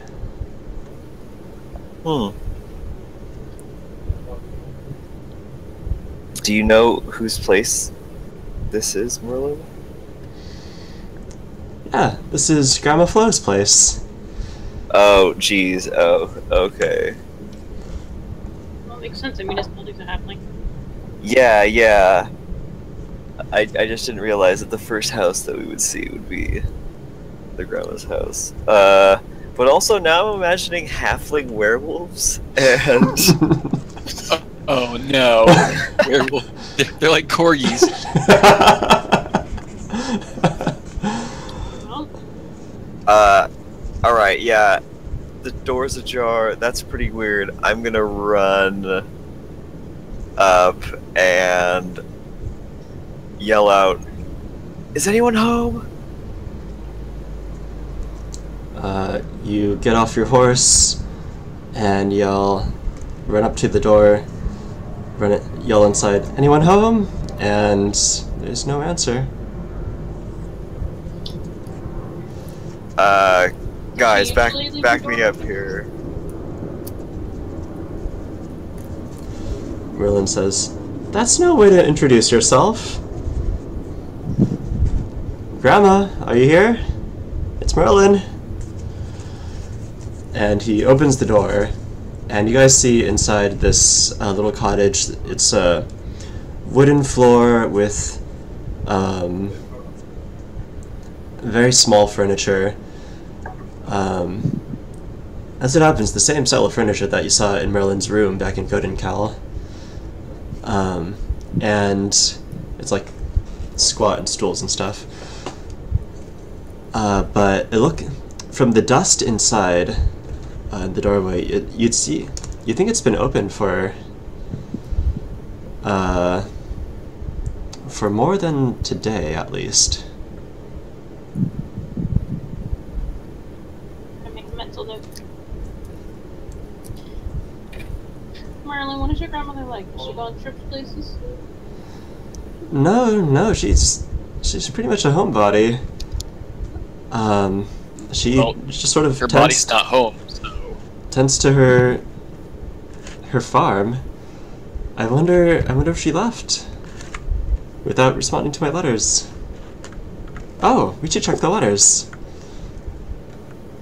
and Mailbox. there's a mailbox on the outside perimeter on the gateway. And he goes to check the letters, and his letter is there, still in the mailbox. How long ago did you send those? You know, I sent these a couple of weeks ago when I first heard about that there might be trouble in Daggerdare, but I mean, it takes that long to get here, for the postman at least. There's a good chance that your grandmother's been gone for at least a week then, right? Let's look around. And so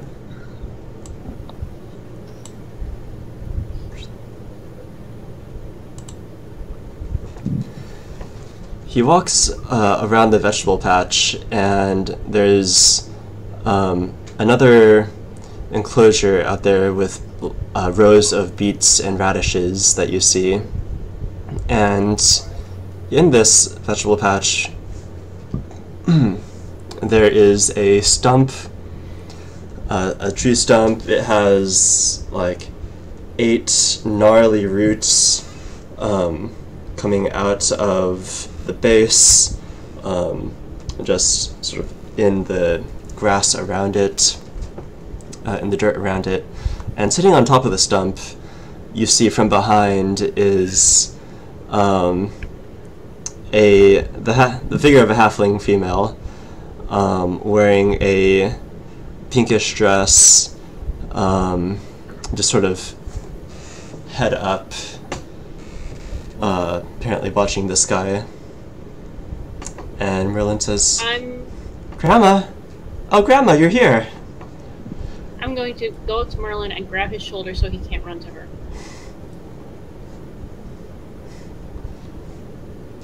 And then see if there is a response. There is no response from her. Seems to sway slightly in the wind. Come with me, Merlin, and I'm gonna actually walk him around the enclosure like this way.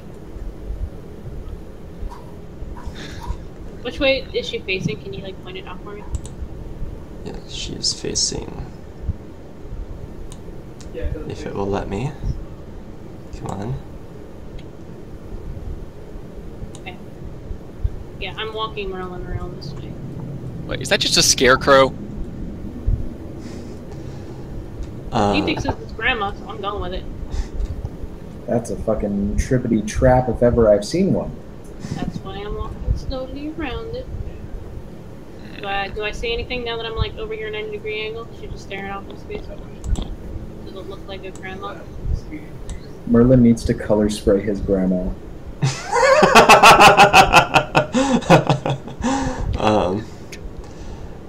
So as you guys are walking around the perimeter of this fenced area, Merlin calls out to her, Grandma, what big eyes you have!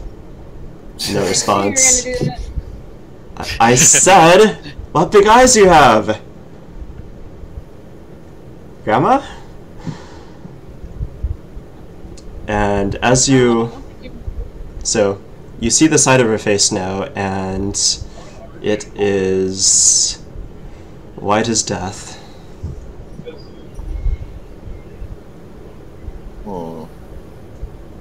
Detect magic on the grandma. You do not detect magic on the grandma. Walton, I need you up here now. Can I just walk towards her? You could. Yes, hello. I'm gonna put out my hand to try and stop Marcus, but obviously. Yes, hello, here I come. Can you come around this way, Walton? You're coming over. I mean, Hello. I'm just like this is taking too long, and I'm still going for it. Walton, does she look alive to you? Let's do that heal check.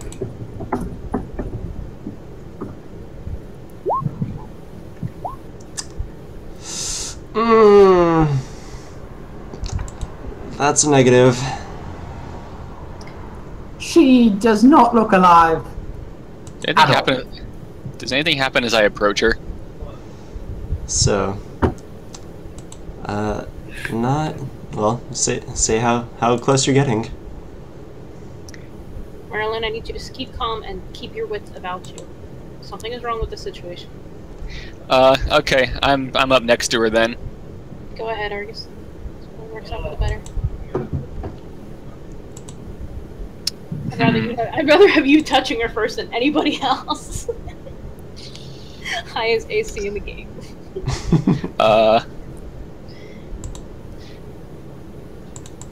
Hey.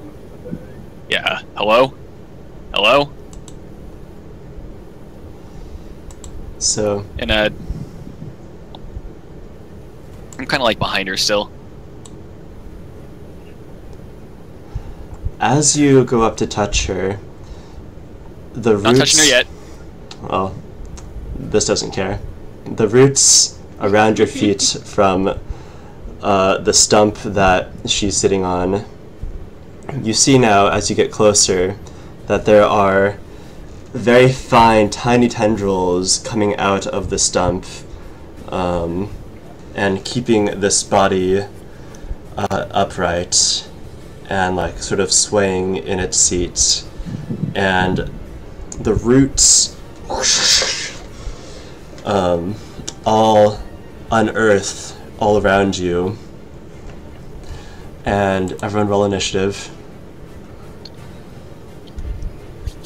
Good stuff. It's been a while, man. Alright, who has the fire elemental and burn this? There's a house next to me. Are we in an urban environment? No. Yeah, it was worth a shot. Hey, it's still not bad.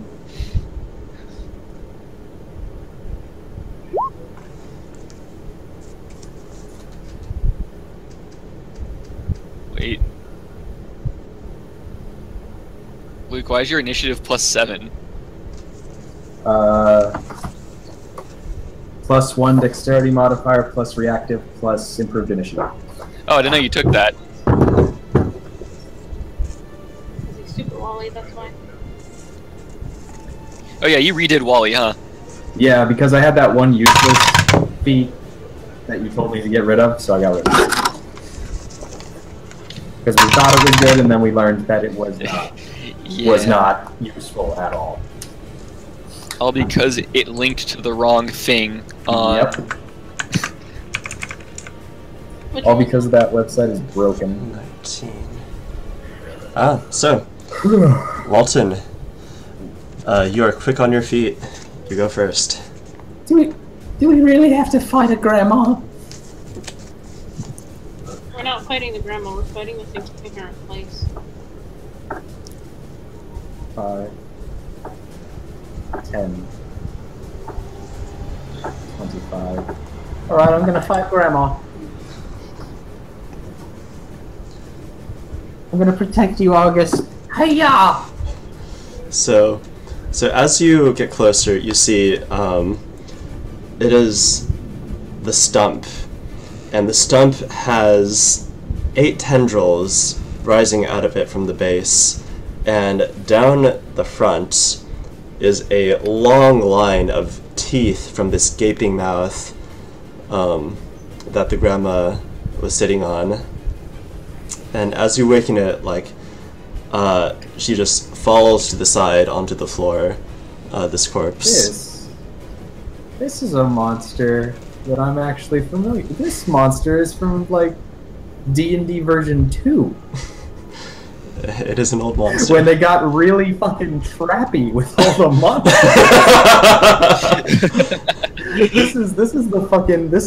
This is a variation of the stump monster that has the white rabbit on it. It is. Roll a knowledge like planes, this. guys, to identify what this is. I can't do that.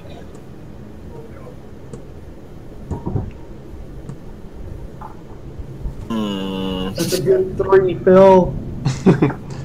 Bilbo Baggins. Really good tonight. Maybe you're saving it for the actual combat. Phil, if Valtier dies, you have to promise me that you'll make a halfling and name him Philbo. My next character definitely is going to be a halfling. If else I know he's gonna be the weed smoke halfling that you already. So but he's not 17 is your Phil, roll? Is 17 Walton's roll? For 17 was my planes? attack roll. Okay. Oh, do you have knowledge planes? No, I- I have no knowledges. All my knowledges are -1 because I am a dumb boy. I thought I gave you knowledge planes. No, that was the one. Yeah. The one knowledge. Should have a poster. Yeah. The Oh, I free do. the free point of knowledge planes from the Celestial Corgi. That's it. I just happen to have more because. I know more than Voltaire does. Which is still not much. So you guys think that this is a creature not of this world. Wow, really? Sorry, that was actually sarcastic. I didn't mean to say. Right, however, 17 does not do the trick. It bats your sword away with the tendril. And then it's gonna go on Argus. So, first attack.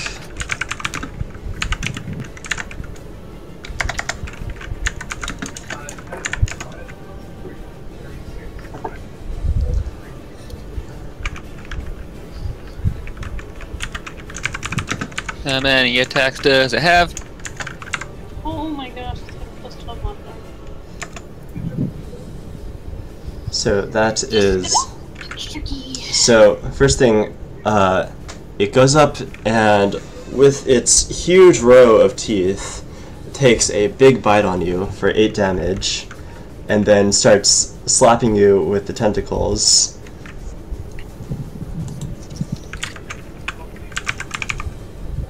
Where did I put my pencil?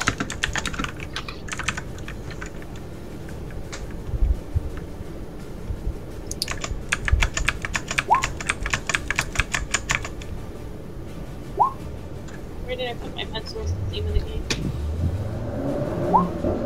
Oh my. There's so much rolling. There's a lot of rolling happening.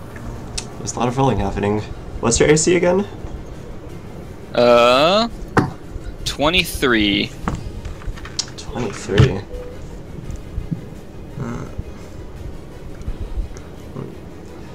So that's 1, 2, 3, 4. Alrighty.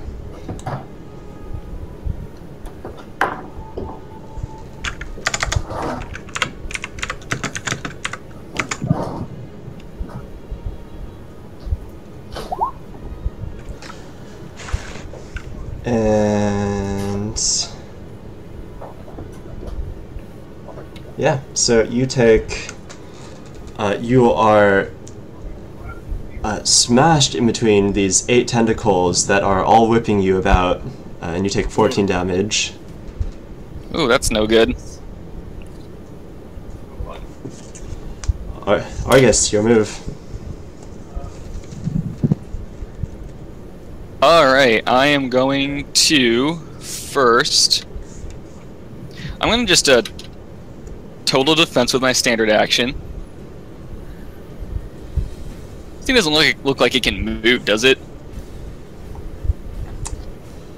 It had to get here somehow. I'm going to total defense with my standard action. I'm going to just move on backwards. Bloop, bloop, bloop, bloop. I say, yeah, that's enough of that.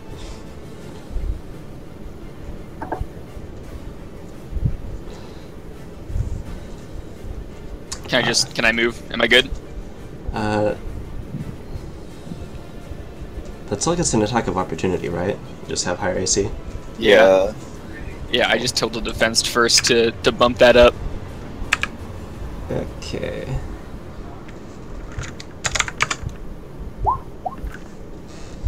Not quite. Yeah, so it lunges at you with a bite, but doesn't quite make it. Rayleth. I say, I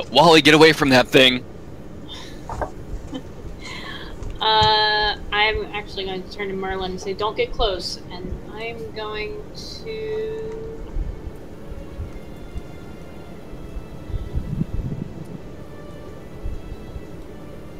Gotta skedaddle over here so I have a clear shot, but they're still relatively close guys. I can keep an eye on Merlin.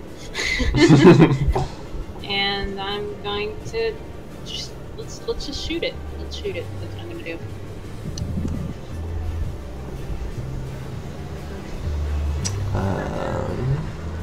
That hits. Yay! Shoot, I don't have anything. Oh, jeez.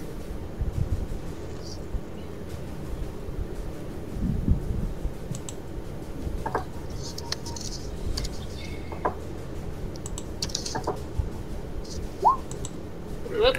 That's not. Yeah, well. It helped if I actually told it to roll then.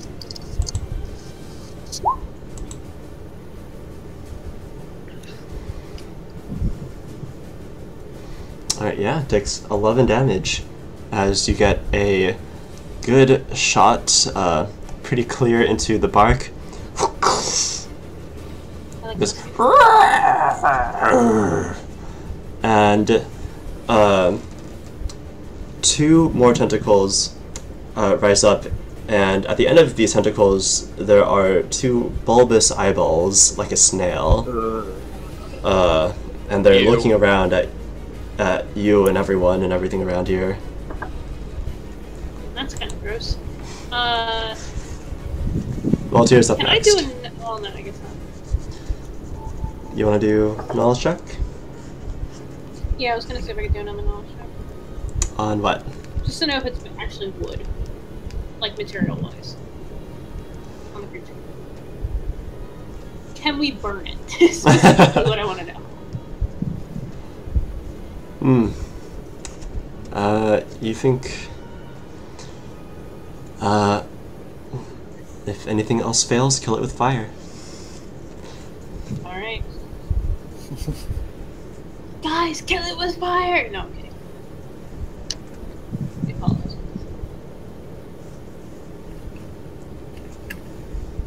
Voltaire. Voltaire? Okay. So, it's this stump that we're attacking? Yes, it is the stump with teeth and tentacles. Alright.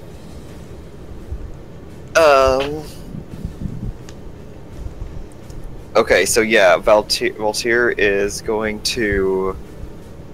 I'm going to use a free action, and you guys see globules of black blood begin to pour out of his arm, and I begin blood raging. I'm going to go 1, 2... what does it take to jump over this fence here? You mean acrobatics? Okay, I can do that. It should be pretty easy, right? Yeah, this is not super difficult.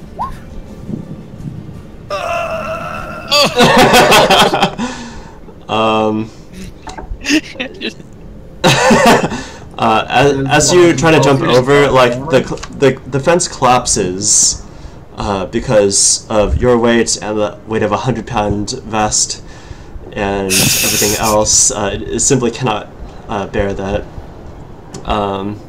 Good, so, little hot fuzz joke. But otherwise, you are able to progress. Just okay. Subtract 5 from your total movement. Okay, all right, that's fine. Whoops. Sorry, Merlin. Like, ah! And then just fucking strips on him. Just breaks through the gate, yeah. And then I'm gonna move right here. And at this point, I'm blood raging, so I have a really long arm. Yes. And I go to strike from 10 feet away. And it's gonna be...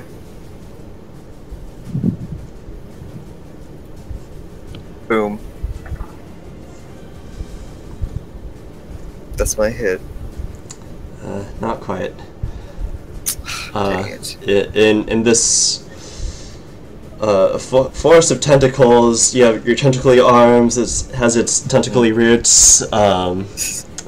Your tentacles can't quite make the mark.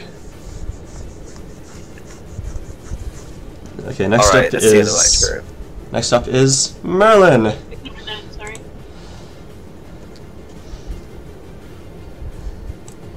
And he's gonna go over here and look at Mimi. Or Oh not. damn, technically I was flanking with Bolt.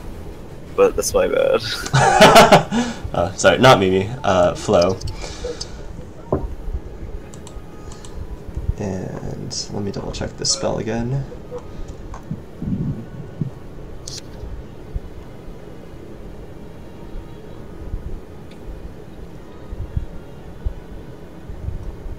Where did you go?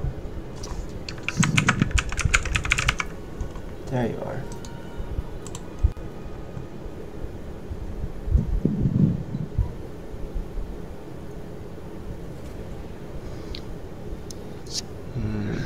No, you wouldn't use that. Here.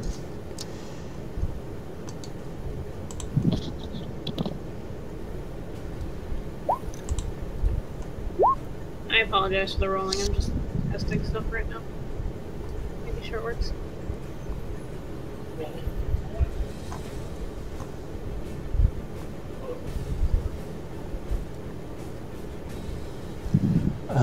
Okay, so he casts a spell, and you see like sort of a cage of hexagons surround Merlin, and that is his turn. Walton, your move. All right, we're moving in. We're gonna attack the beast. We're gonna slay it. We're gonna get it, guys. We're gonna get it real good. I yelled at Wally to get away from that thing. Don't forget to Alright, add well, flanking. Yeah, that doesn't help. That's a 15. Walton is going to fail his attack and then make a 5-foot step backwards. Okay, so the AC to beat here is 21. Jeez. Holy shit. And so no, it also bats your sword away. And now it's the creature's turn. And it's going to divide its attacks between you both. So for the tentacles, first on Walton. Oh, it has reach as well. Cool. It can't move. It can't get me. I'm too far away. Too far away, I swear. The reach is beyond that, I'm afraid. Wait, it has a reach of 15? Yes. That's technically 10, anyway. No, it's not. It's 15. No, it's 10. Reach-wise, distance-wise, it's 15. Reach-wise, that's 10.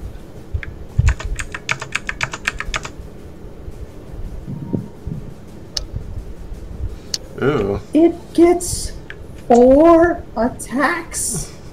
You saw how many attacks it made against me in that one round. Well, guess what? Only one of them doesn't hit, so I get hit with 3 of those motherfuckers. Walton's dead. Like that thing attacked me, I think, like 9 times. The crit does not confirm. I mean, really, Walton knew this was going to happen. Like, or maybe he could have assumed, at least. I mean, Argus warned him. He saw Argus get attacked by mechanics.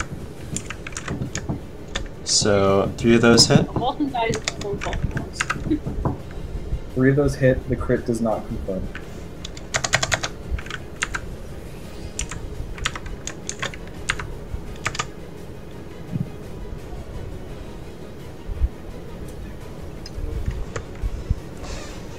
And what is your CMD? 15. 15. Let me check this real quick. Oh wait, no, it's 16. I forgot that my BAB went up. I forgot to add that to that It's 16.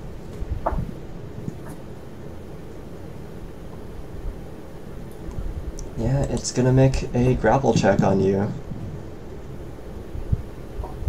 If I can find it, CMB. There it is. Holy fuck! That's a big grapple. Okay.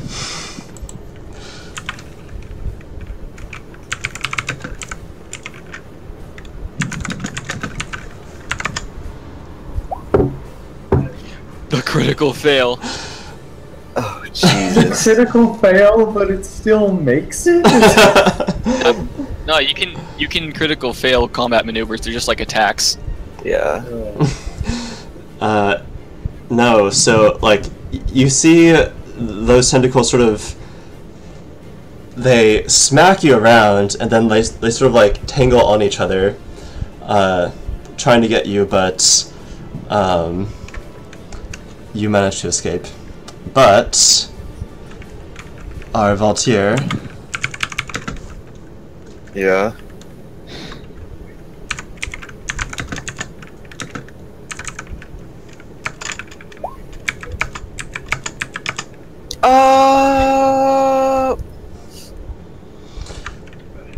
So, wait, 1, 2, 3. Yeah, okay. So the first one goes flying, just randomly in a direction, and gets in the way of the other tentacle. So you get hit by 2 of them. Okay, cool. I'll get hit by 2.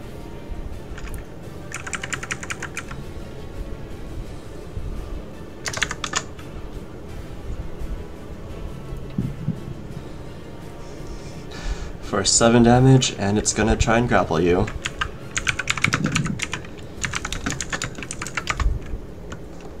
Try it, dude. What the fuck? Oh my god. And you are thoroughly wrapped around by these tentacles and pulled 5 feet. You're pulled towards it. I believe that is the highest roll that we have seen in this game. 38 grapple. Yikes. Haha, it can't attack me if it grapples Voltaire. I'm going in. It pulls me towards it too? Yep. 1d4 plus grab and pull. Oh god. Help me. Argus.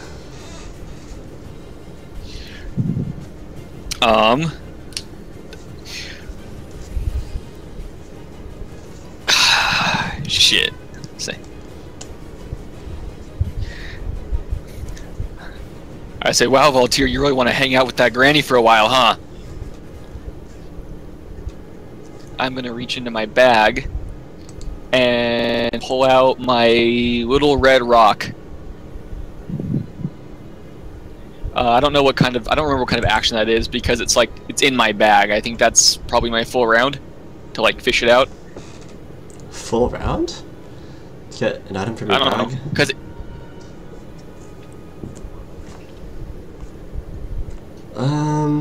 Wait, there's a feat for this.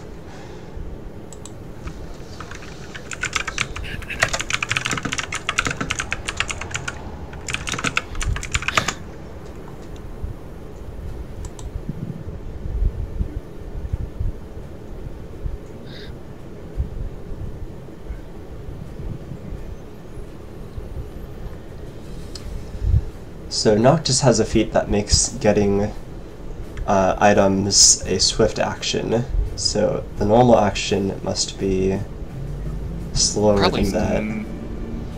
Yeah.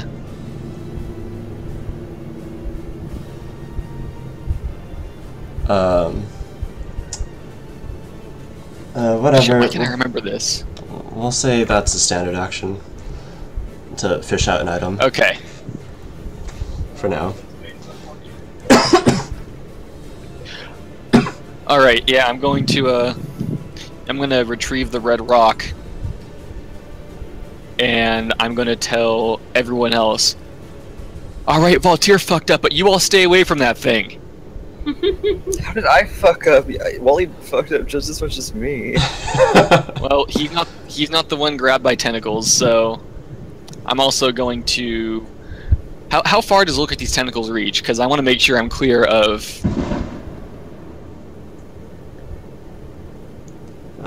You think at least 10 feet. Probably just a bit more. Alright, I take another 5 foot step back. And, yeah, that's my turn.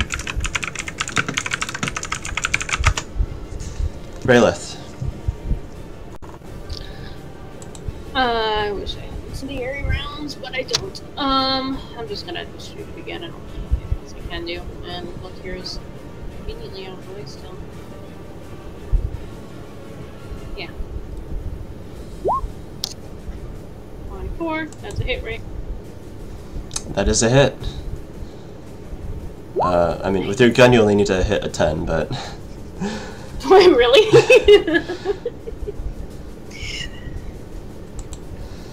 But yes. Yeah, So... I'm just gonna like kill back here. I can shoot things. It works. Alright, awesome. You take another shot.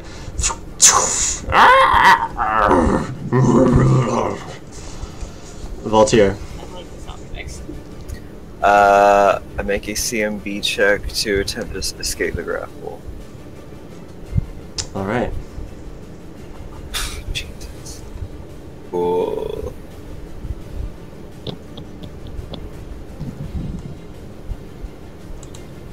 And to keep a grapple, what is that? Standard to maintain a grapple. I don't know if it works different with grab rules, though, because I know the grab changes the rules a little bit on that. Let's see... the creature has the option to conduct the grapple normally, or simply use the part of its body it used to use the grab to hold the opponent. If it does the latter, it takes -20 on the CMB check to make and maintain, But does not... but does not gain the grapple condition itself. Okay, so it's gonna do that. So it's 1d20 minus 2.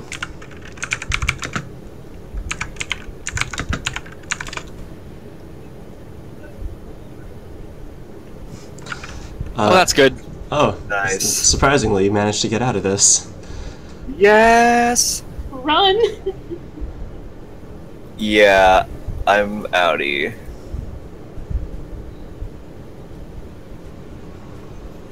Yep. Oh, the fence is already broken. I can just run through. That worked out pretty well. I'm pretty sure I take an attack of opportunity or something. Yeah, it's gonna try and bite you. Do your worst. Oh no, it sort of like... It did its worst. Oh my god, so many crit fails. Why is this what happen when you roll 18 attacks a turn?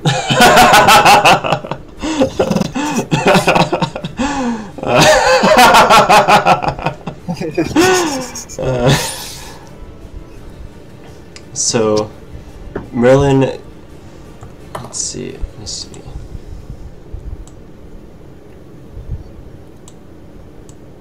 Distance is not working for me here.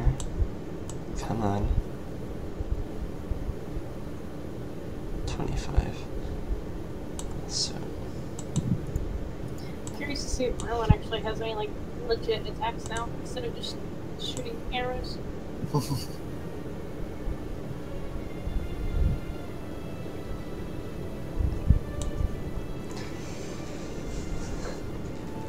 He goes up to the edge of the gate, book in one hand.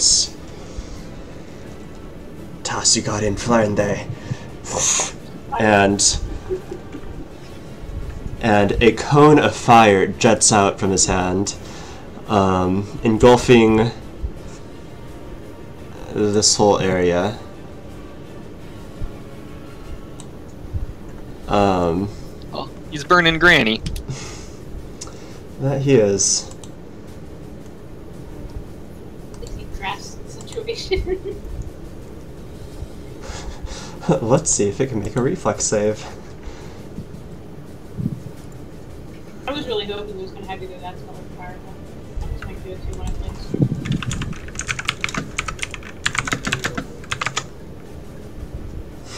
Oh, it does. Alright. So it is to like fling dirt in the air as the flamethrower comes towards it and takes half damage. Oh, nice. That's pretty smart of this thing to do. That's cool.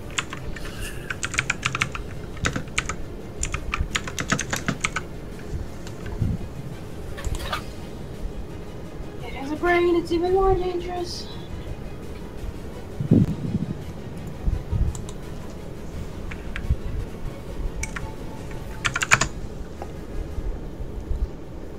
So my roll 20 is just being really laggy right now. Alright. Yeah. So it deals 5 damage. And you see the bark get singed. As does Granny. Walton, Does you're this up. thing have blood? Has this thing been bleeding? No. Alright. Alright, Walton's going back in. No fear. Hiya! God damn it. Next.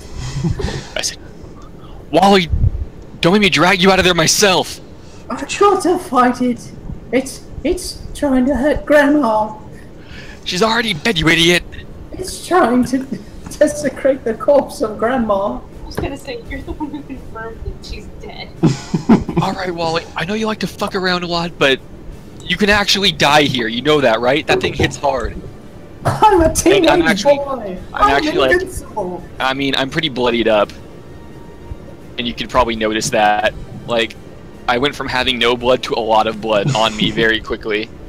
Well, you said your shield needed and your armor needed to be bloody. I thought you were just doing that. Oh. There's still nothing. So it moves. Oh, a stump can move now. Yeah, so you see the body of the stump moves up under, or like with the tentacle roots moving it towards like an octopus, and Oh, and kind of lifts underneath, itself up and walks on its yes, roots. and underneath where it was, you see like this pit in the ground where there are like mounds of small animals and it's like a dozen small decaying things, creatures down there that it had consumed. And let's see.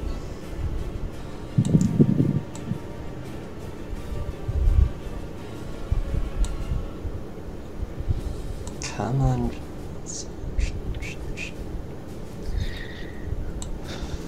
So it's gonna attack you mainly, Walton, but also Merlin. Oh my Please, god. I can dish out what it can take. I'm a big boy.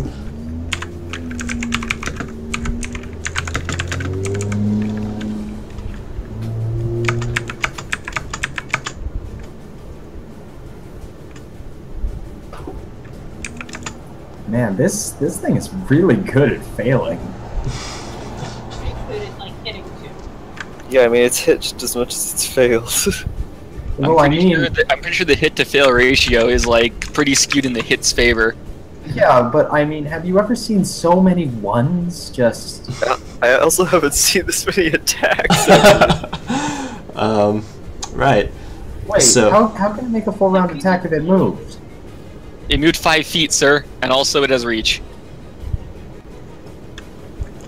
So, 5 tentacles come towards you. One of them gets wildly in the way of another one, so those 2 don't hit, but 3 of them do. Oh, it has 5 tentacles now. Coming at you. It's got more than that. Throwing more and more tentacles with each passing minute. No, I hit. No, it didn't. It hit me with 9 attacks. I don't believe you. Scroll up again. Luke, have you just not been paying attention? No, you're just a liar.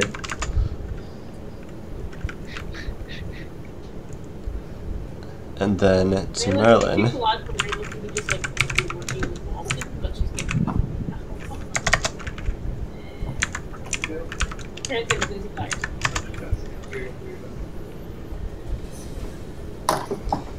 Okay, so you take 11 damage, Merlin takes 9, and it's like, ah! And it will attempt to grapple both of you. Our boy Merlin. Goodbye, friend. I don't like the look of this.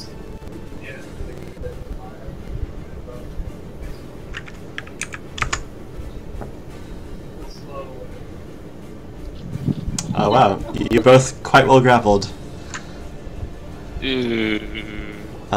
Merlin is now like sort of pinned against the gate here. It's trying to pull him in but can't quite make it there. Argus, your move. And then Raylith. I am going to throw the little red stone pretty hard at the ground, like at my feet.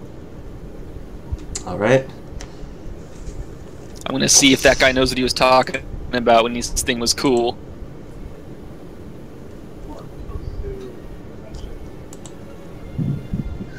Did anything happen? One moment.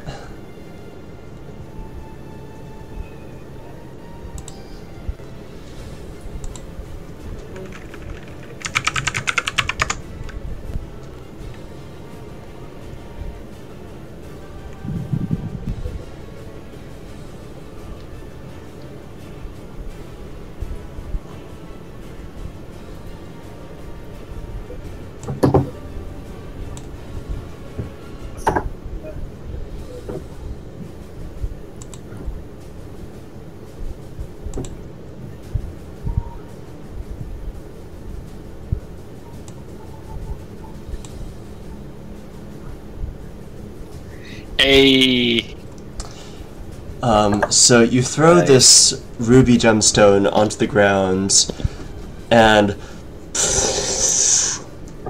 this large fire elemental erupts from the gemstone, and it addresses you.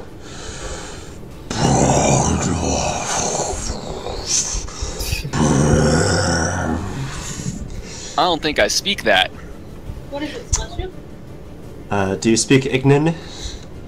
It's a normal language for one. He's speaking the language of the beings of fire. That is a perfectly normal language.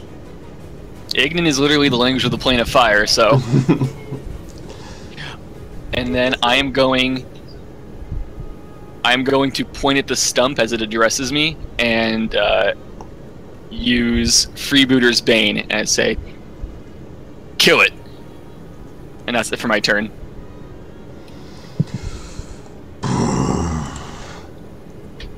And that has... I mean, it can't understand me, but I'm hoping it still gets its bonus.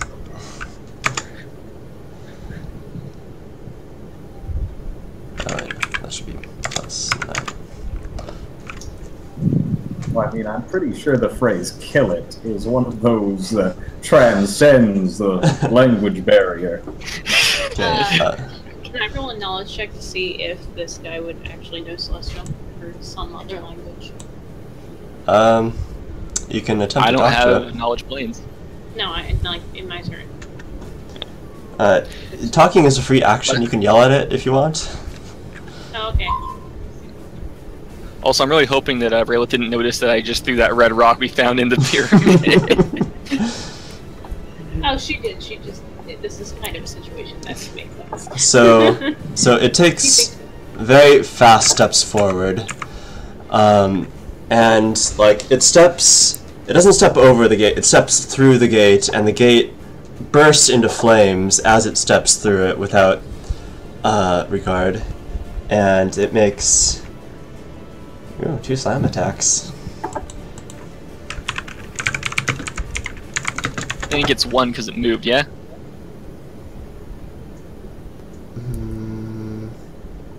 1 slime attack. No, let's do 2 because while he's dying, right?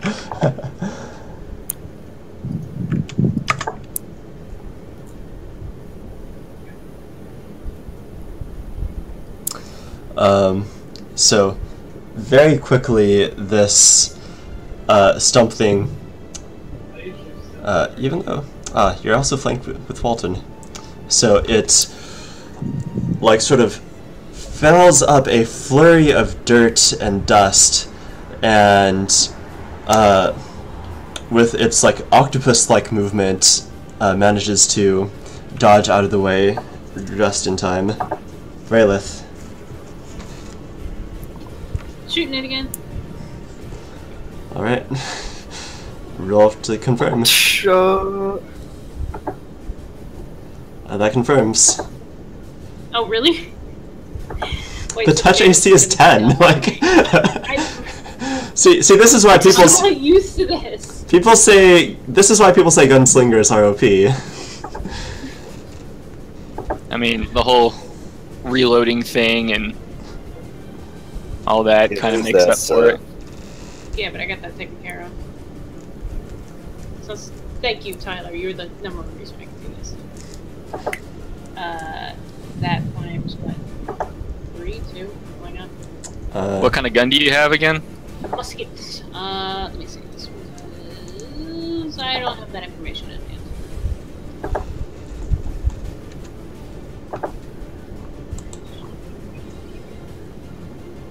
So I remember you saying you changed guns, so that Yeah.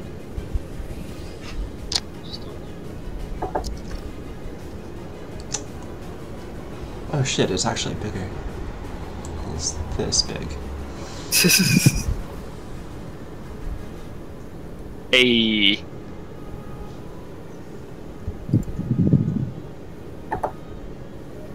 Critical for musket is times 4. It's times 4. Alright, so roll 4d12. Alright. So you got that 1, 2, 3.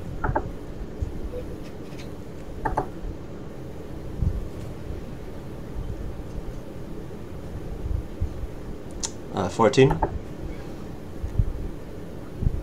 Yeah, that's 14. Yeah, so you take incredible aim and get a bullseye where, like, right when it opens its mouth, you get a shot right through the throat.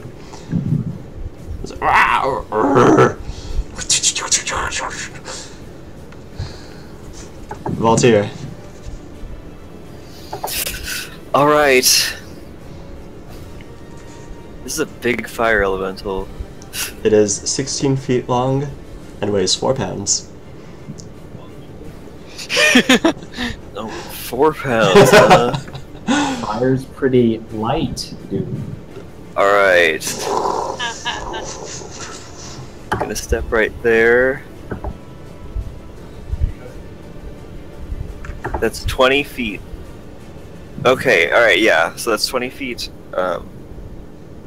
movement, but I think that is 15 feet reach.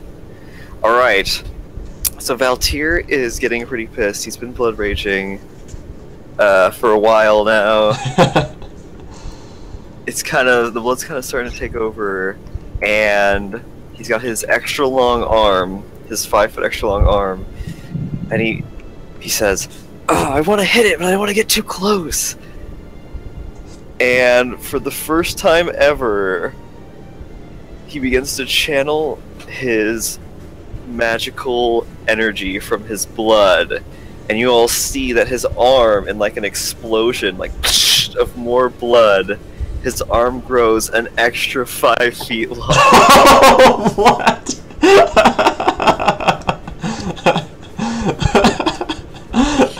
dude.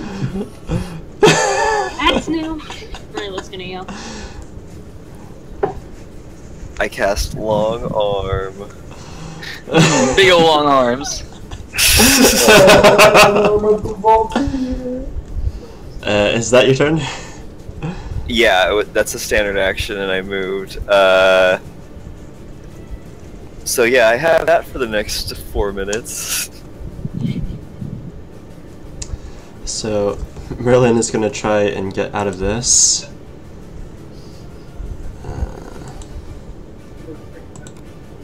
Let me look that up real quick.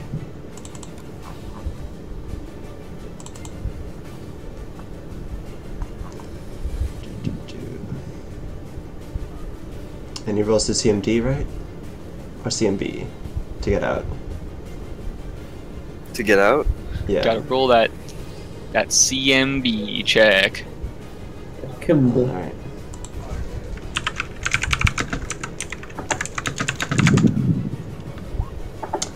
It's not great, Merlin.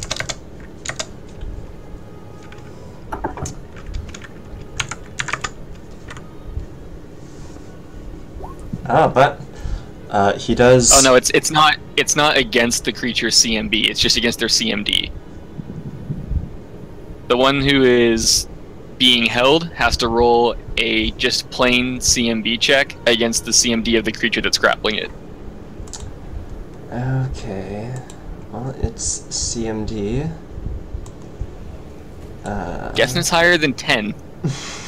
Yeah. Yes. It certainly is. Merlin is gonna have a hard time getting out of this one. And I believe that's all you can do. So, Walton, you're up. Am I still grappled by this creature? Yes. I'm going to channel energy while I'm grappled by this creature. Do you need to make a a good concentration call. on that? Nope, it's not a spell. Nope. Well, I'm just- it's a special ability. Okay. Alright. Yep.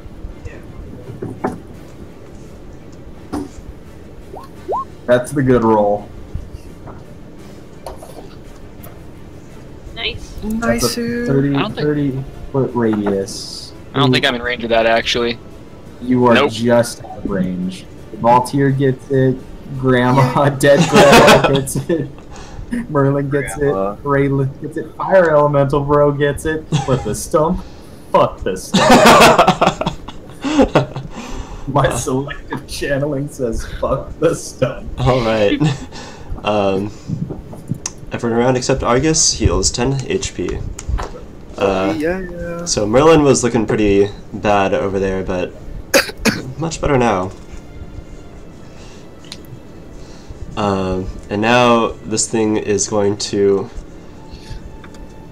So it's got tentacles on you and Merlin. So it's going to try a constrict attack on both of you. Which... I don't believe it actually needs to make a thing for us since you're still grappled. Constrict happens when it makes a successful grapple. It can choose to constrict to deal extra damage on top of it. Oh, really? Yeah. Huh. Oh man, this thing is just full of damage. But first it needs to make sure that it keeps the grapple. Right? It does need to do that, actually. It needs to maintain the grapple and it can constrict you at the same time if it's successful. But it can't attack. It can only go squeezy. Unless it has more tentacles. There are 8 tentacles on this thing. Dear God. 3 of them are free. Alright, so it quite handily keeps grapples on both you and Merlin. And starts constricting. You take...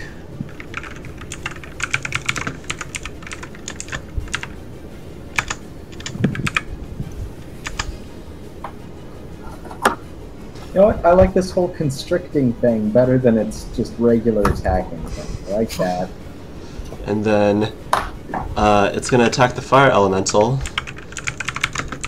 The fool!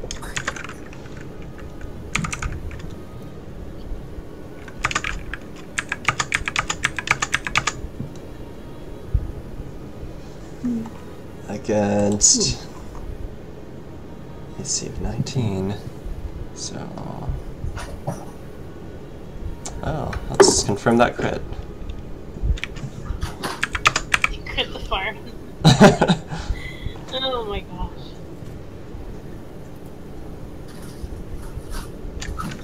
Not quite.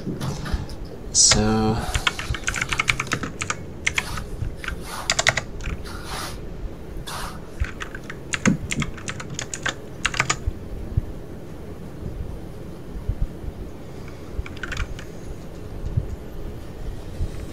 So it flails about, and the fire elemental is whipped 3 times.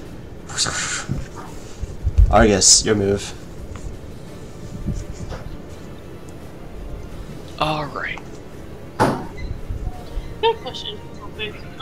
For crits, is it you have to roll like a natural 19 or 20, or is it just if you hit something above 20?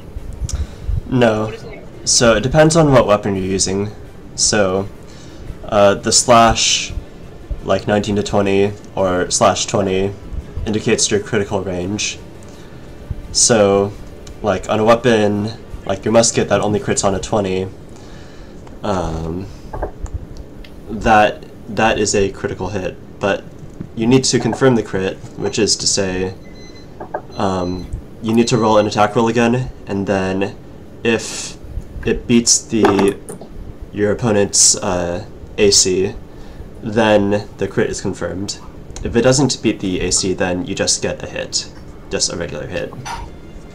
Yeah, I don't have what the crit range of the musket is anymore on any materials, just the misfire is mentioned, so, and... If it doesn't specifically say, it's assumed to be just 20. Okay, cool. Thank you for the explanation. So Argus. Well, I'm going to take a 5-foot step, and then with one move action, I'm going to start to unstrap my shield from my arm. With my other move action, I'm going to yell out, so, did we come all this way just to die? If you want to fight it, then get in there and crush it! And on top of my normal, on top of the normal, combat prowess that you feel fighting alongside Argus, you feel like an extra rush of inspiration. Which translates to? Which translates to, flank it, the bonus is high. Okay. But it takes a move action, so that's my whole turn. So I can't do much more beyond that. Okay, and your fire elemental is going to continue to attack. So, what are the total bonuses it gets from you? Right now, it's getting a +1 to attack and damage from Freebooter's Bane, and a +4 when it flanks due to Freebooter's Bond. So it's getting in, yeah, a total of +5. +5 to that attack. Okay.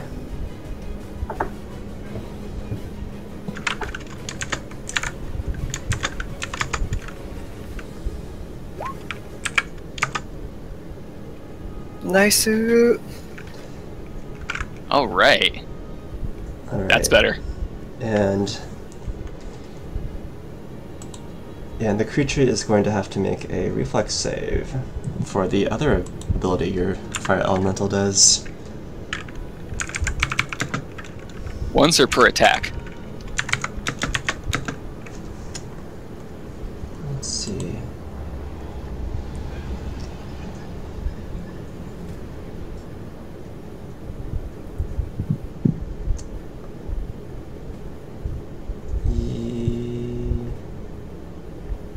I'm going to say per attack.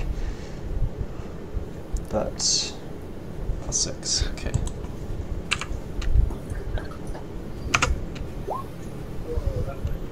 Not quite. So it deals... I feel like this thing is gonna do some good damage.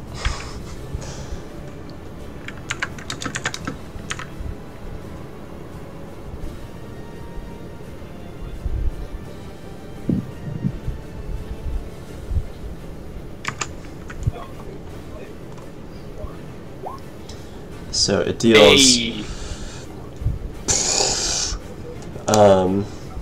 This fire elemental deals 2 mighty flaming punches, and this log catches on fire. And now I have to look up burn rules. Great. So I pulled it up so that you wouldn't have to read through all this while you're running the fight. Okay. So it takes the extra 1d8 per attack, and then it has to make that reflex save, or else it catches on fire for 1d4 rounds. So it gets an extra 2d8 of fire damage on top of that, then makes its saves. Okay, so it's only on fire for 1 round, but Alright. But it still does the extra 1d8 points of fire damage per each attack, and I think it hit with both? yep. So 27 Delicious. damage on its punches. Realith.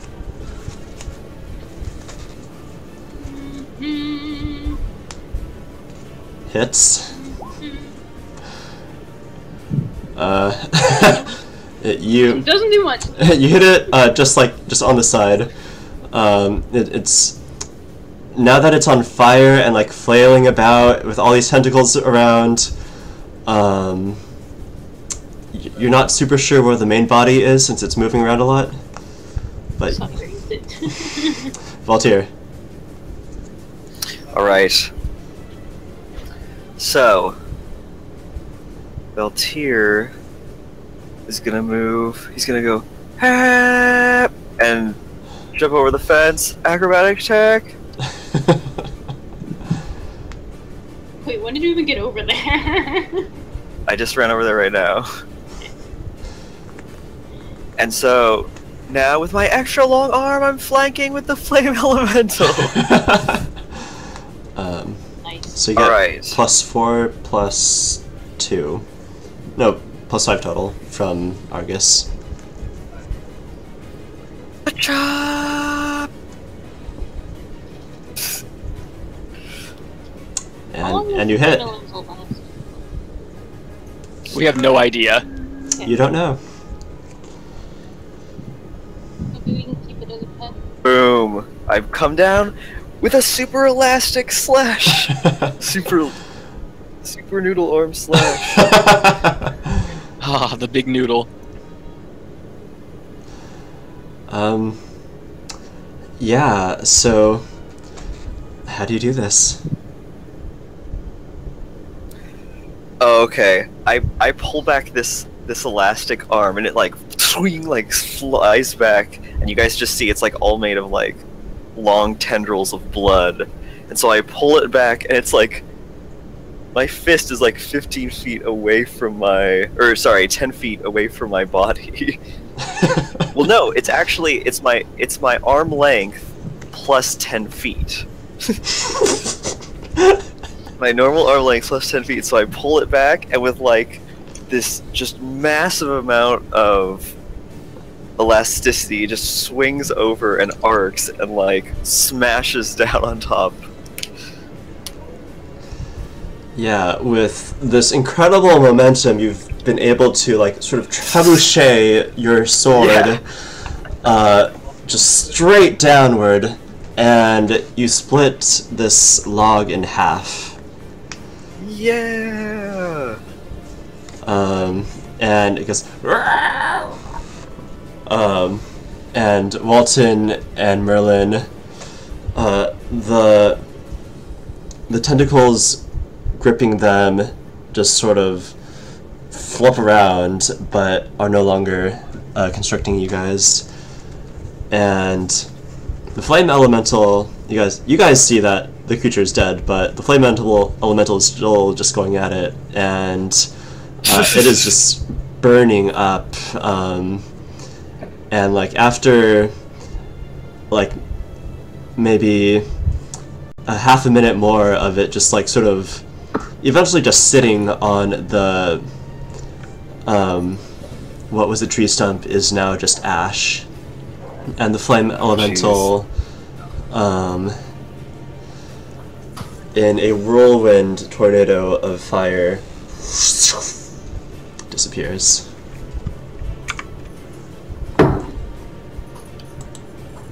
cast a spell! I cast a spell! You did. Congratulations. Can we actually pause here for tonight with our celebration of We Killed the Stump? Yeah, I'm done with that. I think it's a good place to stop. We can, because we just have a whole lot of investigating to do now, and this, Yeah. which could last hours. Oh god. Just consoling Merlin alone is gonna take a while. I cast a spell! I don't think we're getting anything off of that Stump's ash torch. I don't know. I want to look in the little hole that it was sitting on. You find a bunch of stump food. Alright. Next time. Could I do that before we call it? No, we're Okay. calling it. We're calling it. It's done. Poke around in the little stump hole. You find dead woodland creatures, and nothing more. All right. Well, that was cool. All right. Damn, that was a tough one. It's nice to be back in combat again, actually. Yep. I think this That's is like fun. the first major combat we've had since all of us have leveled up. Yeah. Mm-hmm. So Yeah, I think so.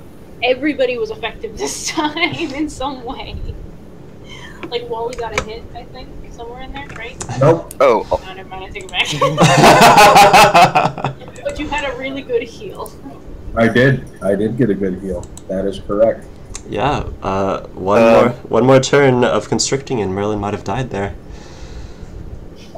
Oliver, He's does fine. this guy have anything that would be this enemy have anything that would be considered its head? As far as Yeah, you can see, grandma. there's a lot of ash on the floor. Yeah, right. It's like totally burned up. Never mind. Forget it. Yo, are there any teeth in that ash pile? It had teeth, right? It did. Yeah, Yo, there are like, so there were like layers of teeth. like a Okay. shark's mouth? And it's, yeah, like a shark's mouth. And you are able to collect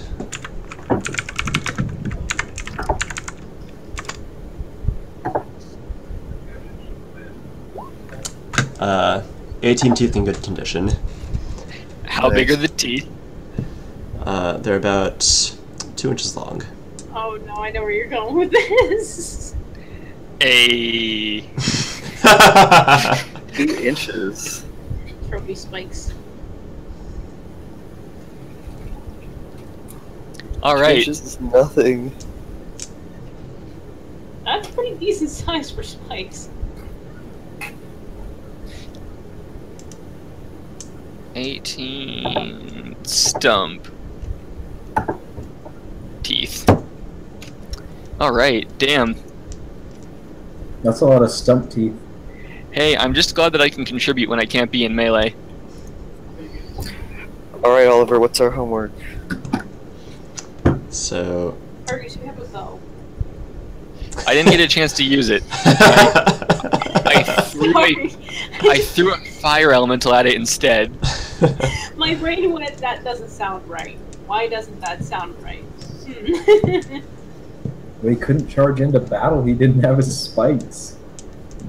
I mean, I understand. It was, you have a bow and could hit it from afar that my brain was like, hang on. Yeah. Anything else around kind of getting going? It's kind of like, So you have your writing assignment already. yeah, I just. I mean, I suppose on top of that, and for the rest of you,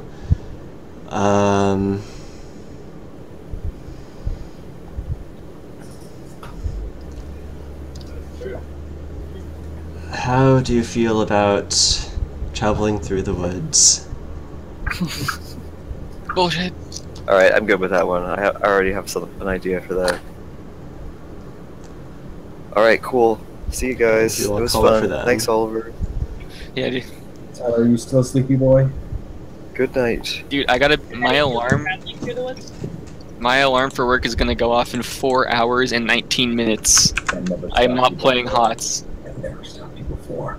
Not playing HOTS. I remember when you used to be a man of principle, a man who never slept.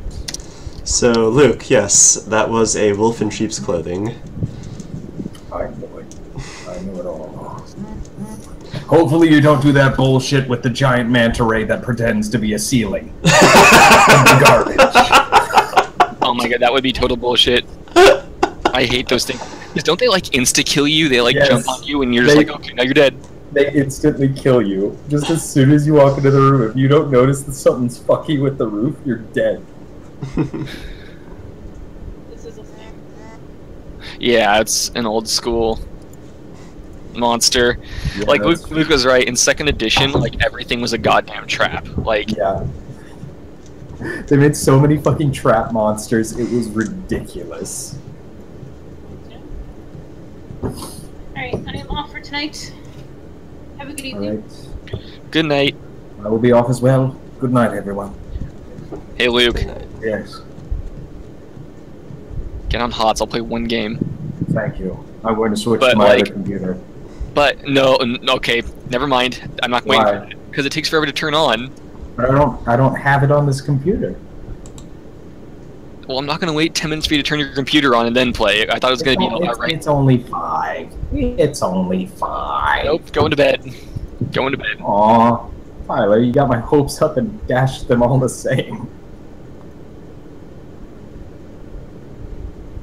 But it's late. I understand that. But the reason I asked early on in the session was that I was going to get my computer ready. Well, snooze, you lose. Alright, later guys. Good night. Stupid stump.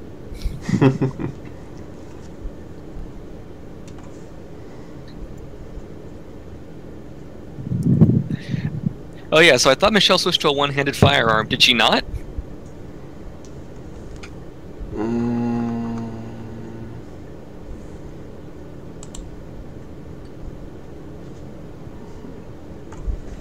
What is it? What is it? The was it Warhammer gun thing? Where? Somewhere.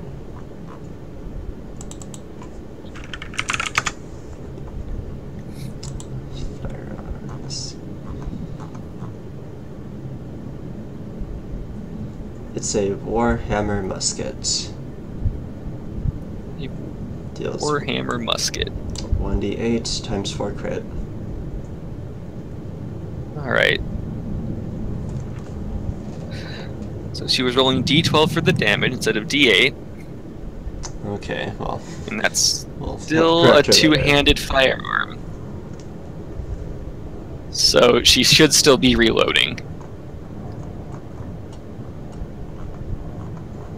And I don't know, because she changed her character so much, I don't know if she took rapid reload or not. I'm assuming she did. I mean, that's right. You would have told her to take that, right? Yeah, because the reload thing was like an issue, and I know I mentioned that. She also, I don't know if she has, so she should only have 2 feats, because she gets 1 at 1 and 1 at 3. Right. So she either doesn't have precise shot or she doesn't have rapid reload. So she should either be reloading very slowly or taking a -4 if an ally's in melee range of her target.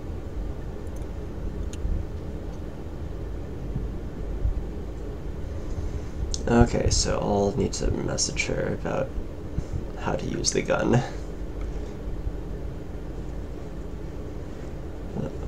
Whatever, I don't care. And even with rapid reload, it's a standard action to reload a two-handed firearm. I was wondering, like, she seems awfully more damaging than Tortak ever was. Yeah, and like sometimes she'll randomly roll with a +5 to her damage, and I have no idea where that comes from. And sometimes she doesn't, so it's like, where's the +5 coming from? That's like, Tortak waited forever to get any sort of modifier to his damage. And here she is with 1 level in Gunslinger, putting in a +5 on her musket shots.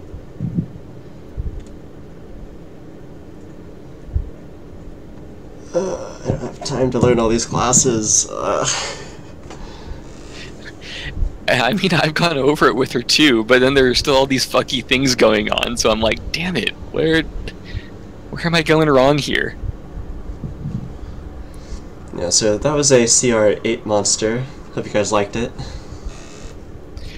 I can definitely see why it's CR8. Because if the wrong person walks up to it, then they can just straight up die.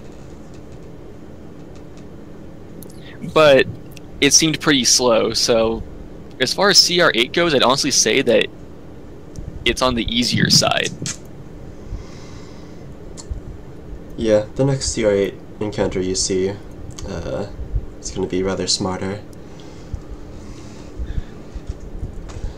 I mean, if that... Except you won't have the get out of jail free card that I gave you earlier. Oh no. What will you do? I don't know. Grab Wally. I'm gonna install a handle onto Wally's breastplate, so that when he does stupid things, I can just grab him by his Wally handle and drag him away.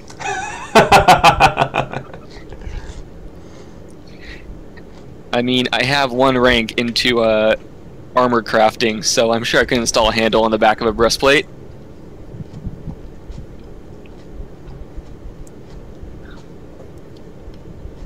Also, I need to ask Merlin if he can cast some spells to help me with my craft work. Well, I'll do that after he mourns his dead grandma, I guess. Like, priorities, maybe? Maybe. I mean,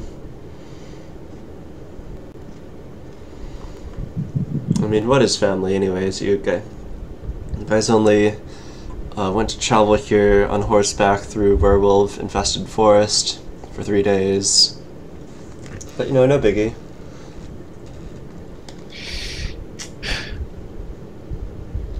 Wonder what's going on with the rest of the town.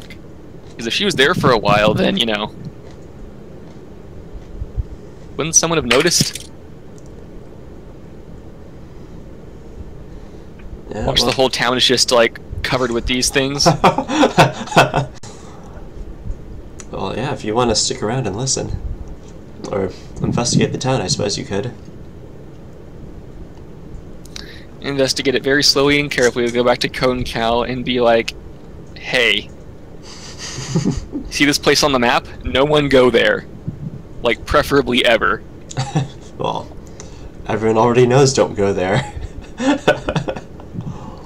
Shit, you're right. You're right. You wouldn't be there if if there were not the warning of never go there. I'm gonna go to bed. Good night, Oliver. Thanks for the game. That's ominous. I mean, don't die at work, specifically. Oh, okay. I'll be good. Get more sleep. Even though you can't do that in Play D&D.